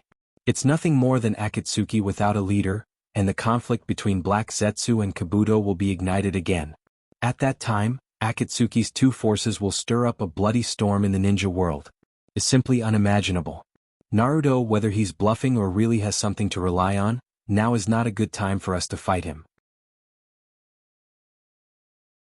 At this moment, the front battlefield has fallen into an extremely anxious situation, and a large number of strong people who have died are fighting with the ninja allied forces. Looking at Obito's body slowly integrated into Kamui space and disappeared directly. Sasuke briefly explained the information he obtained from the front battlefield to Naruto, and then looked at Naruto with a very serious expression. War is not a collision of personal strength, nor is it a game that can be won directly by perfect strategy. If you want to win the war and make the ninja world peaceful, what you need the most is not the strength of the body, but the strength of everyone's heart. The human heart is the most magnificent treasure created by heaven and earth, and such a treasure naturally contains the most powerful strength. Now what the ninja world needs is not only the victory of the war, but also the elimination of estrangement from the top and the bottom. I know that I don't have the ability to open people's hearts like this, but you do. You are the warm sun in the deep darkness, shining the darkness in everyone's heart. If there is really someone in this world who can bring peace, in fact, the most likely person is you. Sasuke, who has never been so good at expressing his heart at this moment, suddenly said so many encouraging words to Naruto, and even said that he was not Naruto.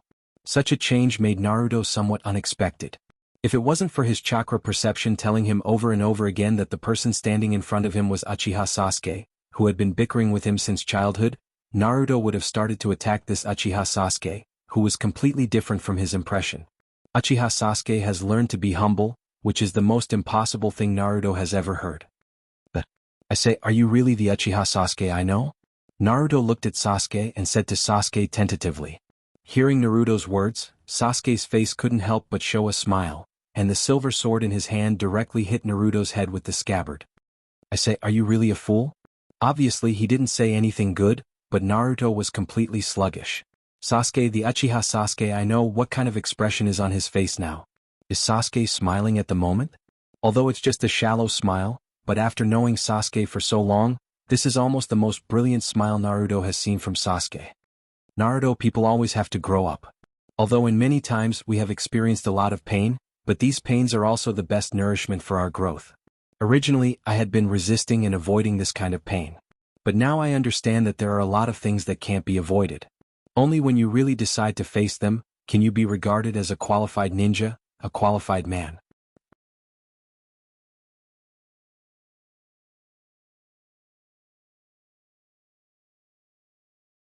Chapter 620. Looking at Sasuke, who has become very different from his impression, Naruto's eyes flashed with a trace of trance. When he and Sasuke were in ninja school, they were a pair of very famous problem children. One was not good at communicating with people and rejected all people who tried to get close to him. The other was a ninja with mediocre talent and liked to use pranks to attract the attention of others. But now, looking at himself and Sasuke, both of them have grown a lot. Although he can't say whether it's good or bad, he's getting further and further away from his past self. However, such thoughts only appeared in Naruto's mind for a moment and disappeared directly. After all, Naruto is not a compassionate person. Although he felt a little emotional at the moment, Naruto prefers to look forward. Sasuke, you just said that the battlefield ahead is very anxious, and a large number of Edo Tensei troops were also sent to the front line. What's going on? When Naruto's mood completely calmed down, he finally began to look at the most critical problem now. This is the first official battle of the Fourth Shinobi World War. Originally, according to the prediction of the ninja allied forces, such a battle should actually be a confrontation between the two sides to test each other. But over time, both Akatsuki and ninja allied forces began to invest a lot of power in it. This kind of feeling is not like testing each other, it's almost the same as the decisive battle in the final stage of the war. Moreover, this behavior of constantly adding combat power is almost completely under the leadership of Akatsuki.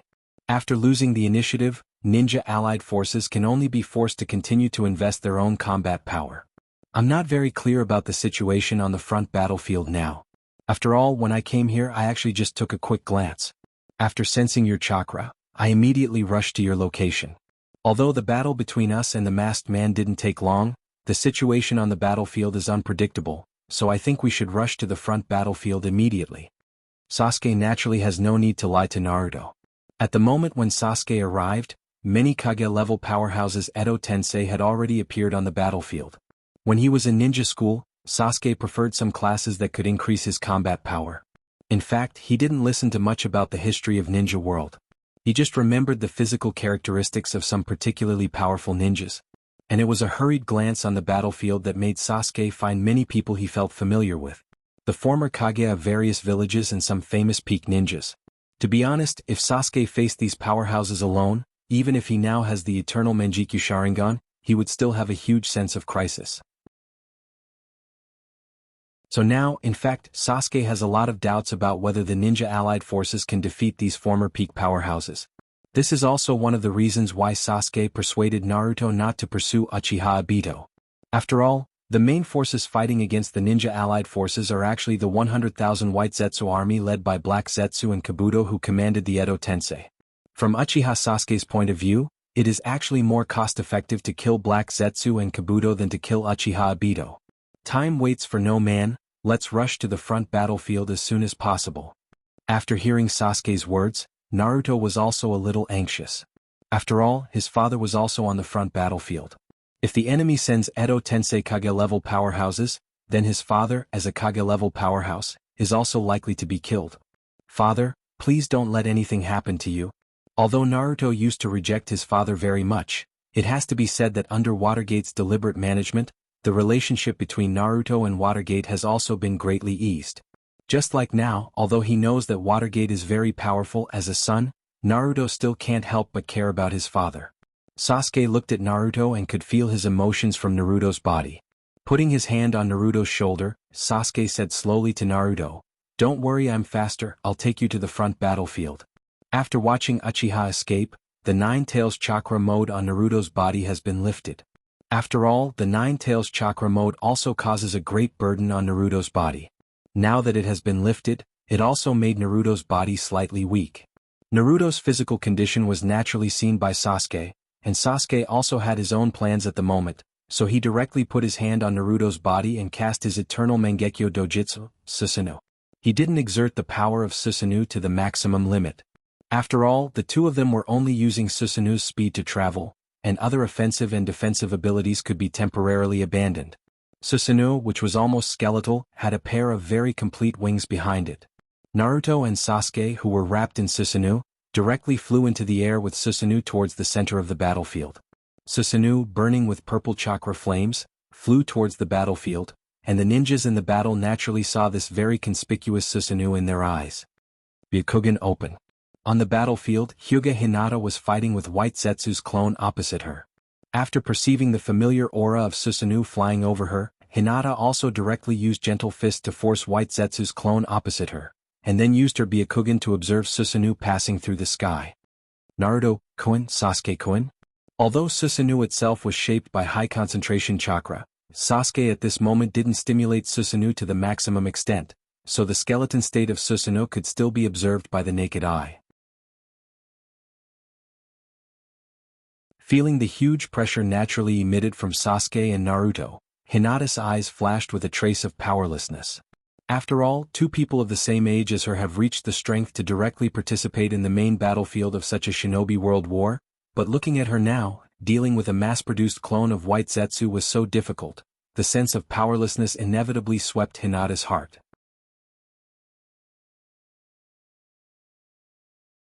Chapter 621. The war won't change because of the thoughts of one of the participants. Although Hinata's heart was full of sadness because of her weakness as a ninja, Hinata could only swallow the unwillingness and sadness in her heart, and condense chakra in her hand again, and rush toward White Zetsu's clone that she had just forced back. At this moment, Naruto and Sasuke had no intention of watching the battle between the ninja and White Zetsu's clone, because the situation in the center of the battlefield has become very critical. 5 figures stood in the center of the battlefield. They were like mountains, unmoving and filled with a powerful aura. Second Tsuchikage, Second Tsuchikage, Second Tsuchikage, Second Tsuchikage, Second Tsuchikage Genjutsu Sandame Reikage, Fourth Tsuchikage Raza, and Fourth Tsuchikage Yagura. Although each of them belonged to different eras, at this moment in the camp of Akatsuki, the 5 kages of the 5 major ninja villages were also gathered. At this moment, Second Tsuchikage has already cast his own special ninjutsu Split Jutsu and Spotless Maze. Almost every once in a while, a small transparent cube will be released from one or more corners of the battlefield to attack the members of the ninja allied forces. By reducing the attacking power and increasing the launching speed, Dust Release. Detachment of the primitive world jutsu was skillfully launched again and again at the location of Wu and his clones. Although every time he launched such an attack Wu would remind the ninja allied forces, but there were also many ninjas who had no way to react, so there were many seriously injured ninjas who fell to the ground, the wounds on their body unceasingly flowing blood, soaking the ground. Second Tsuchikage Genjutsu also summoned his summoned beast, Bai. After the huge Bai was summoned, it also cooperated with Second Tsuchikage Genjutsu and Genjutsu to hide their figures. Similar to the Second Tsuchikage, the Second Mizukage used the ability of the skeleton to hide his body. However, in order not to overlap with Second Tsuchikage's attack, Second Tsuchikage Genjutsu used a ninjutsu called Water Release, Water Balloon Jutsu.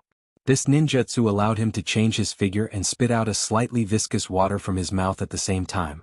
When this water touched an object, it would immediately explode, causing damage.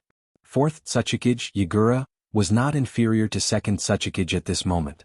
The red-tailed beast chakra wrapped around Yagura's body, forming a layer of tailed beast raiment. 3 chakra tails were constantly swaying behind Yagura's back. After all, there was no real Sanbai in Yagura's body. He was only relying on a part of chakra that Uchiha stripped from the Jubi's body to maintain his tailed beast mode. Therefore, although there were 3 tails on Yagura's body, the chakra raiment was very thin. But in any case, the energy level of a tailed beast chakra is far beyond the chakra of an ordinary ninja. Moreover, 3-tailed column force and 4th Tsuchikage Yagura were famous for being able to control their tailed beast chakra. At this moment, with the power of Manjikyu Sharingan and Rinnegan that Uchiha took from Uchiha Obito, they were able to tame their tailed beast chakra. Yagura's hands were constantly forming hand seals, and a water release ninjutsu mixed with the Sanbai's chakra was constantly released. In the blink of an eye, countless water release ninjutsu merged together and rushed towards the place where the ninja allied forces were. Increasing the amount of chakra output, Yonde Mizukage created a small lake in the center of the battlefield almost in the blink of an eye. Water Dragon Technique, Water Shark Technique. All kinds of water release ninjutsu were cast by Yonde Mizukage. And unlike other Edo Tensei, Yagura didn't accept the half-control and half-freedom of Yakushi Kabuto. At this moment, Yagura was completely under the control of Uchiha Obito. He spared no effort in casting ninjutsu and didn't care about the casualties of the ninja allied forces.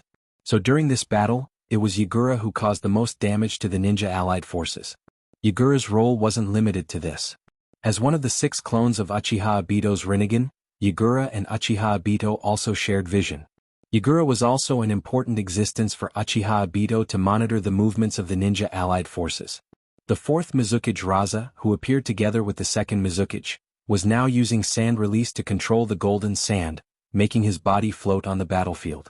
The golden sand entered the ground under the control of Raza, constantly crushing the stones and soil to collect the golden sand, preparing to cast a larger range attack ninjutsu.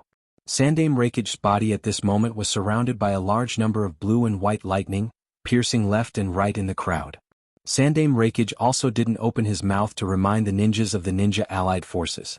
After all, after using Raiten Chakra, Sandaime Raikage's speed, except for the 4th Mizukage Watergate who is proficient in space ninjutsu, and Uzumaki Naruto who has entered the Ninetales Chakra mode, no one can escape. Even if he opened his mouth to remind others how and where he attacked, in the end, they still couldn't avoid his attack. Although the 5 Kage-level powerhouses didn't cooperate with each other, their individual strength was enough to make the ninjas of the ninja allied forces unable to breathe. Although the ninjas were doing their best to deal with it, the gap in strength wasn't so easy to offset, and the casualties of the ninja allied forces were increasing. Just when the 5 Kage-level ninjas were still doing whatever they wanted, Uchiha Sasuke controlled Susanoo, flapping its wings, and landed in the middle of the battlefield. Looking at the burning purple chakra flame of Susanoo, every ninja of the ninja allied forces was full of vigilance. Among the 5 Kage, the 2nd Tsuchikage, the 2nd Mizukage, and the 3rd Raikage's eyes flashed with a hint of fear at the same time. And when Susanoo's flesh and blood became plump under Sasuke's control, and his body was covered with the Crow Tengu armor, these 3 Kage-level powerhouses who had seen Uchiha Madara's experience of beating up the shinobi world couldn't help but have some panic in their hearts. This is the strongest ninjutsu that Manjikyu Sharingan can trigger, Susanoo.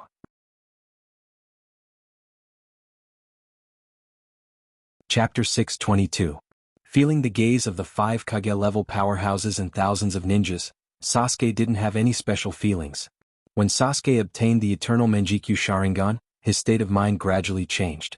Except for those who he agreed with, Sasuke didn't care so much about other people's views on him, whether good or bad. So that's how it is. Are they all the Kage of the 5 great ninja villages? I said that even if the 5 great ninja villages have been rotten over the years, they wouldn't be beaten like this. It turns out that the ninjas of the 5 great ninja villages were beaten so miserably by the Kage of the 5 great ninja villages. Seeing that their juniors have fallen like this, perhaps these seniors couldn't suppress their disappointment in the juniors in their hearts, so they beat them so heavily? Looking at the 5 Kage-level powerhouses and the ninjas of the ninja allied forces on the battlefield, Sasuke didn't hesitate to open the group mockery mode. As soon as he said this, the 5 Kage-level powerhouses and the ninjas of the ninja allied forces on the battlefield all blushed and couldn't speak for a long time. Kabuto, who was controlling the 5 Kage-level powerhouses in the Akatsuki headquarters, also temporarily relaxed his control of the 5 Kage-level powerhouses.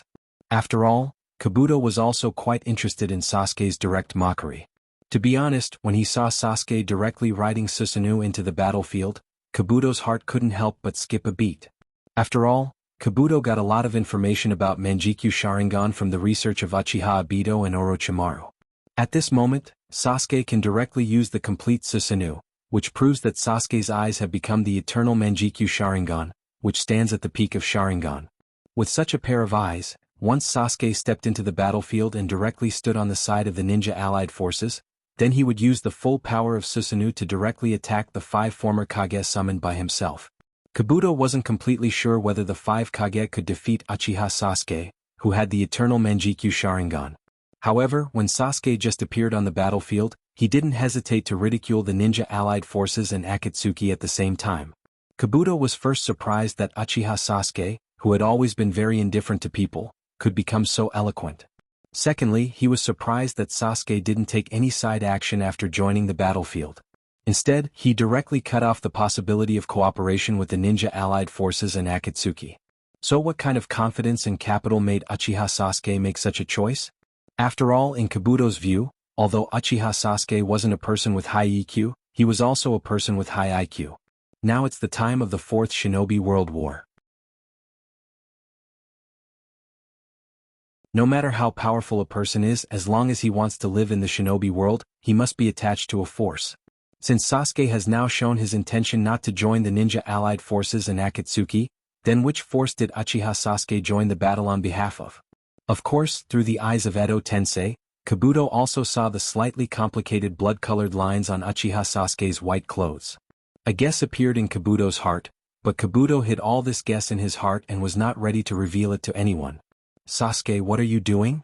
Unlike Sasuke, Naruto is a person with high EQ or hidden EQ. After hearing Sasuke's words, he instinctively noticed that something was wrong, so he immediately stopped Sasuke from continuing. Originally, because Naruto was wrapped in Susanoo, most of the ninjas didn't notice Naruto's figure, but when Naruto spoke to stop Sasuke, they heard it clearly. Why did Nine Tails Column Force appear in this place? Didn't you say that you have protected Column Force well? Although he didn't know Naruto, Sandaime Reikage still sensed the huge chakra from Naruto's body. Killer Bee Sandaime Reikage knows the Hachibi Jinchuriki, so now the only person wrapped in Susanoo is the Kyubi Jinchuriki. They clearly knew how terrible the Akatsuki was, but they didn't hide their Jinchuriki well, and now they let their Jinchuriki directly appear on the battlefield. If the Akatsuki really wanted to take Column Force away at this moment, what kind of power will the ninja allied forces rely on to protect Column Force? Is it these ninja allied forces that were beaten by the 5 of them, or is it this Manjikyu Sharingan holder who doesn't know the severity of the situation? Although Sandaime Reikage's words were a bit vulgar, he also said the thoughts of the other Kage. After all, as a member of the Edo Tensei of Akatsuki, several Kages were very clear about how powerful the Akatsuki is. No one can give Sandaime Reikage an answer. After all, even the ninja allied forces didn't know why Naruto suddenly appeared on the battlefield. Sasuke naturally won't give Sandaime Reikage any answer. After all, Sasuke really doesn't have any respect for a dead person whose soul was wantonly played with. Instead, Sasuke's eyes looked at Goku Yagura, who was still attacking the ninja allied forces when the other Kages summoned by the Edo Tensei stopped moving. Seeing Goku Yagura's Rinnegan and Sharingan, Sasuke's eyes flashed with a trace of coldness. Now Sasuke actually doesn't care so much about most things, but now the behavior of the masked man who called himself Uchiha Madara is no different from discrediting the Uchiha clan and pushing the Uchiha clan to the opposite side of the ninja world. This, Sasuke absolutely won't allow it to happen. After sending out Naruto wrapped in Susanoo, Sasuke put his mind completely on controlling Susanoo. Susanoo's huge palm was placed on the long sword at his waist, and slowly pulled out the long sword, and all the lightning attribute chakra gathered in the long sword in his hand. Raitun Chidori Blade. Chop.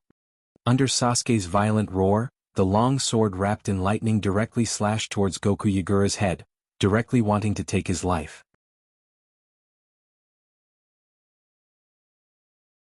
Chapter 623. Although Yagura's own strength is enough to rank among the top Kage tier ninjas, after all, Yagura was summoned to the shinobi world through Edo Tensei, and Uchiha Obito himself only has one Rinnegan, which caused Yagura's own strength to decrease to a certain extent, and he doesn't have the special ability of Rinnegan Six Paths clone. The complete Susanoo waved the long sword in his hand, and the blue and white lightning wrapped around the long sword in his hand. In order to make Susanoo's attack more fierce, Sasuke even attached some of his own chakra sword aura to the long sword. The 3 powers were added to Yagura's body at the same time, and there was almost no resistance. Yagura's body was directly cut in half by Uchiha Sasuke's Susanoo. Just one sword attack directly cut a Kage tier ninja's body. Sasuke's understated move directly made everyone present involuntarily feel palpitations and fear. In the long history of the shinobi world, naturally, many people have surpassed the limit of ordinary ninja and became the kind of peerless powerhouse who can resist a village or a country alone. But how old is Uchiha Sasuke at this moment? The Uchiha clan's extermination incident can be said to have caused a sensation in the entire shinobi world, and most people have a basic understanding of Sasuke. At this moment, Sasuke, who is only 17 years old, can already beat a Kage tier ninja on the ground, so when Uchiha Sasuke really grows up in the future, what kind of terrifying scene will it be? Naruto, who was just sent out of Susanoo's body by Sasuke, saw Sasuke directly cut Yagura into 2 halves before he could stand still. Such a scene also shocked Naruto's mind. Although Naruto thinks that he can also defeat a Kage tier ninja like Sasuke, it's absolutely impossible for him to directly cut such a strong person in half like Sasuke. When Yagura's body was directly divided into 2 parts, Sanbai's chakra in Yagura's body suddenly broke away from the dual control of Edo Tensei and Rinnegan, and a chakra full of sanbais will directly rush towards Naruto. Although Naruto himself didn't notice that a trace of chakra that didn't belong to him rushed into his body, Naruto's body still had an existence born from chakra.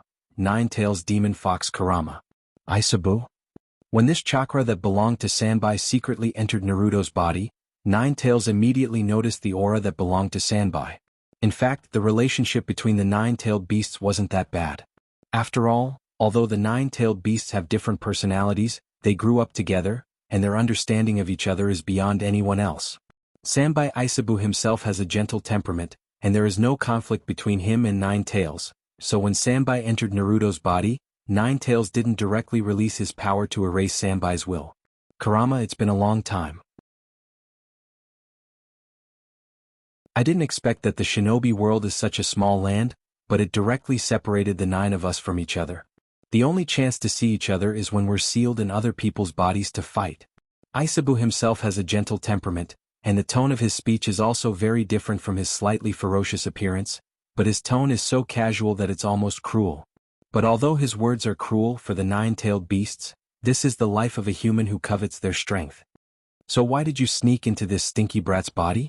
Nine-Tails didn't express his opinion about Aisabu's words. The temperament of a fox is naturally a bit cold.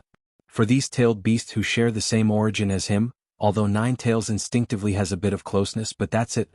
To Kurama, meeting or not meeting was not something that could tug at his heartstrings. Haha, hearing Nine-Tails' slightly unfriendly tone, Aisabu didn't get angry. Instead, he chuckled a few times and said to Kurama, "Presumably you also have a slight premonition in your heart. Soon we are likely to return to our original form, the Jubi sacred tree. But we have existed as independent individuals for so long, what if your consciousness is erased again and you become an existence that only knows how to destroy?" Initially, Nine-Tailed Beast acted as if it had nothing to do with him. However, after hearing Jifu's words, Nine-Tailed Beast's eyes involuntarily flashed with a trace of panic and fear. After all, if there was one thing that all nine-tailed beasts had in common, it would be their pursuit of freedom. Any life will instinctively yearn for freedom in the bottom of their heart. The nine-tailed beasts are sealed in the body of the Jinchuriki. They can only wait for the death of the Jinchuriki in the dark, and then enter the body of another person with no resistance. The cycle is endless. This kind of life is very difficult for Kurama to accept. If he really returns to his origin and loses his will, Nine-Tails would rather die now than lose his soul. So this is the backup plan you prepared for yourself, hoping to use the undying chakra on this stinky brat to resist the fear of returning to your origin? In fact, every tailed beast can discover Naruto's uniqueness. After all, every tailed beast has seen Azura and Indra. If he wants to prevent himself from returning to the Jubi, the power of the Otsutsuki clan is indispensable. After living in the ninja world for so many years, the tailed beasts have also been constantly absorbing the knowledge of the world. Although their bodies are in beast form, few people can surpass the nine-tailed beasts in wisdom and knowledge. But the more knowledge they have, the more powerless the nine-tailed beasts feel. The huge ninja world is like a playground for the Otsutsuki clan. Countless wars between people are actually because of the family conflicts of the Otsutsuki clan.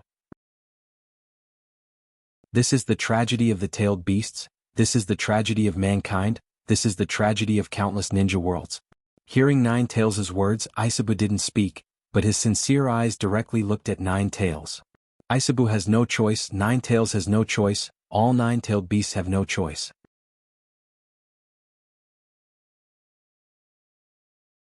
Chapter 624. Just when Naruto was still standing on the edge of the battlefield, a golden figure suddenly appeared beside Naruto. "Naruto, why are you here? Why don't you go back with me?" The moment he saw Naruto's figure, Watergate immediately scolded Naruto seriously. Flying Thunder God Jutsu was originally Watergate's proud ninjutsu. Naturally, Watergate also imprinted the mark of Flying Thunder God Jutsu on Naruto's body early. When Watergate received the battle report of Naruto's appearance on the battlefield, he immediately panicked. In the battle report about Uchiha Sasuke, Watergate didn't listen at all and directly used Flying Thunder God Jutsu to appear beside his child. If it was usual, hearing Watergate scolding him like this, Naruto would be very dissatisfied and defend his behavior. But now, when Watergate scolded him, Naruto became silent. He just stared blankly at Susanoo standing in the middle of the battlefield. After seeing that his child was safe and sound, Watergate finally calmed down and looked at Susanoo standing in the middle of the battlefield and Uchiha Sasuke wrapped in it. "Uchiha? Looking at Sasuke's figure, Watergate's heart was also slightly emotional. When the Uchiha clan was exterminated, Watergate wasn't in the Woodleaf Ninja Village, but Watergate still learned the truth of the incident from the handbook left for him by the 3 generations. Although the fundamental reason for the extermination of the Uchiha clan was because they wanted to have a coup d'état, in fact, the ones who were really wrong in the Uchiha clan were only those who stood at the top. Most of the ordinary civilians of the Uchiha clan actually didn't support or even know the decision of the top leaders of the Uchiha clan, but even such people, Root Ninja or Danzo standing in the shadows and 3 generations still directly slaughtered the Uchiha clan under a tacit understanding and put the blame on Itachi Uchiha. From Watergate's point of view, in fact, Watergate didn't think that the decision made by the 3 generations Hokage and Danzo was a wise choice. Only timid people will be afraid of potential threats, and people with real courage will face those threats head-on. The Uchiha clan was indeed very dangerous. After all, their Kekkei Genkai Sharingan was simply a cheating device. If it weren't for the temptation of their Kekkei Genkai, presumably Danzo wouldn't have cooperated with the 3 generations Hokage to exterminate the Uchiha clan. But even if the Uchiha clan was a threat, at least most of the Uchiha clan members didn't make any mistakes. In Watergate's view, the best plan was actually to kill only the leaders, and it would be better to directly announce the crimes committed by these leaders one by one. In any family there will be smart people. In fact, they can actually see who is right and who is wrong, or who is strong and who is weak. As long as the right method is used, they can completely tame the Uchiha clan. If the current Woodleaf village still has the Uchiha clan, then the strength of the Woodleaf village will definitely soar. However, these are all things in the past. Even if Watergate doesn't agree with the approach of Sandaime and Danzo from Watergate's identity, he can't say anything against it. Taking a deep look at Uchiha Sasuke, Watergate didn't speak, he just put his hand on Naruto's shoulder, and Flying Thunder God Jutsu was instantly launched. Naruto and Watergate's figures directly disappeared from everyone's sight. Sasuke naturally also noticed Watergate's gaze, but Sasuke also didn't say anything. After confirming that Yagura couldn't be recovered in a short time, he directly poured his chakra into Susanoo, and controlled it to fly directly into the sky. In Ninja Allied Forces Command Headquarters, a golden flash flashed, and Watergate directly appeared in the command headquarters with Naruto. As the Hachibi Column Force, Killer Bee was also directly summoned to the Ninja Allied Forces Command Headquarters by Yondaime Reikage. At the end of the Third Shinobi World War, in fact, Watergate fought with Killer Bee in a more than once, but those were all things in the past. Watergate, Killer Bee, and A also miraculously had a sense of identity because of the previous conflict. When he saw Watergate, Killer Bee was also a little excited. However, Watergate's face wasn't so good now, which made Killer Bee somewhat don't know how to talk to Watergate. Similar to Watergate, Yondaime Reikage AI's face was also a bit unfriendly. Uzumaki Naruto A was preparing to reprimand Naruto. After all, as the target of Akatsuki, Naruto directly appeared on the battlefield. What's the difference between such behavior and seeking death? But after all, Uzumaki Naruto is a ninja of the Woodleaf Ninja Village, and Naruto's father, Watergate, is on his side. Whether it's for business or personal reasons, A shouldn't be the one to reprimand Naruto. So as soon as he called out Naruto's name, A wisely closed his mouth. However, Killer Bee, who was standing on the side, was very keenly aware of the anger on his brother's body. Obviously, because of Naruto's matter, his brother was angry to a certain extent, but because he was taking care of Watergate's mood, he forcibly suppressed his anger. Looking at his brother's angry appearance, even Killer Bee's heart was a little bit scared. Watergate's face was no longer carrying the usual gentle smile. At this moment, Watergate's face and eyes were a bit cold. Originally, I didn't want to ground you. After all, I know your temperament. I know that even if I give an order to ground you, you will definitely find a way to escape from the cage I built for you. But Naruto, you really let me down. Do you know how important you are? If you are really kidnapped by Akatsuki, how serious the consequences will be. Even if you don't know these, then you should know that if you have any accident, how sad your mother and I will be. Naruto, you are not a child anymore. What you're facing now is no longer a one-on-one ninja, but an organization with a terrifying plan. So since gentle methods don't work on you, then I have to use some forceful means. That you're tuning in to the Han Lee's Wuxia Chronicles YouTube channel. We're so grateful for your support, and don't forget to subscribe to join us on this incredible journey through captivating stories. Your generosity through donations truly makes a world of difference, as it's the primary source of revenue that allows me to expand and enhance this channel for you. Thank you from the bottom of my heart for being a part of this adventure.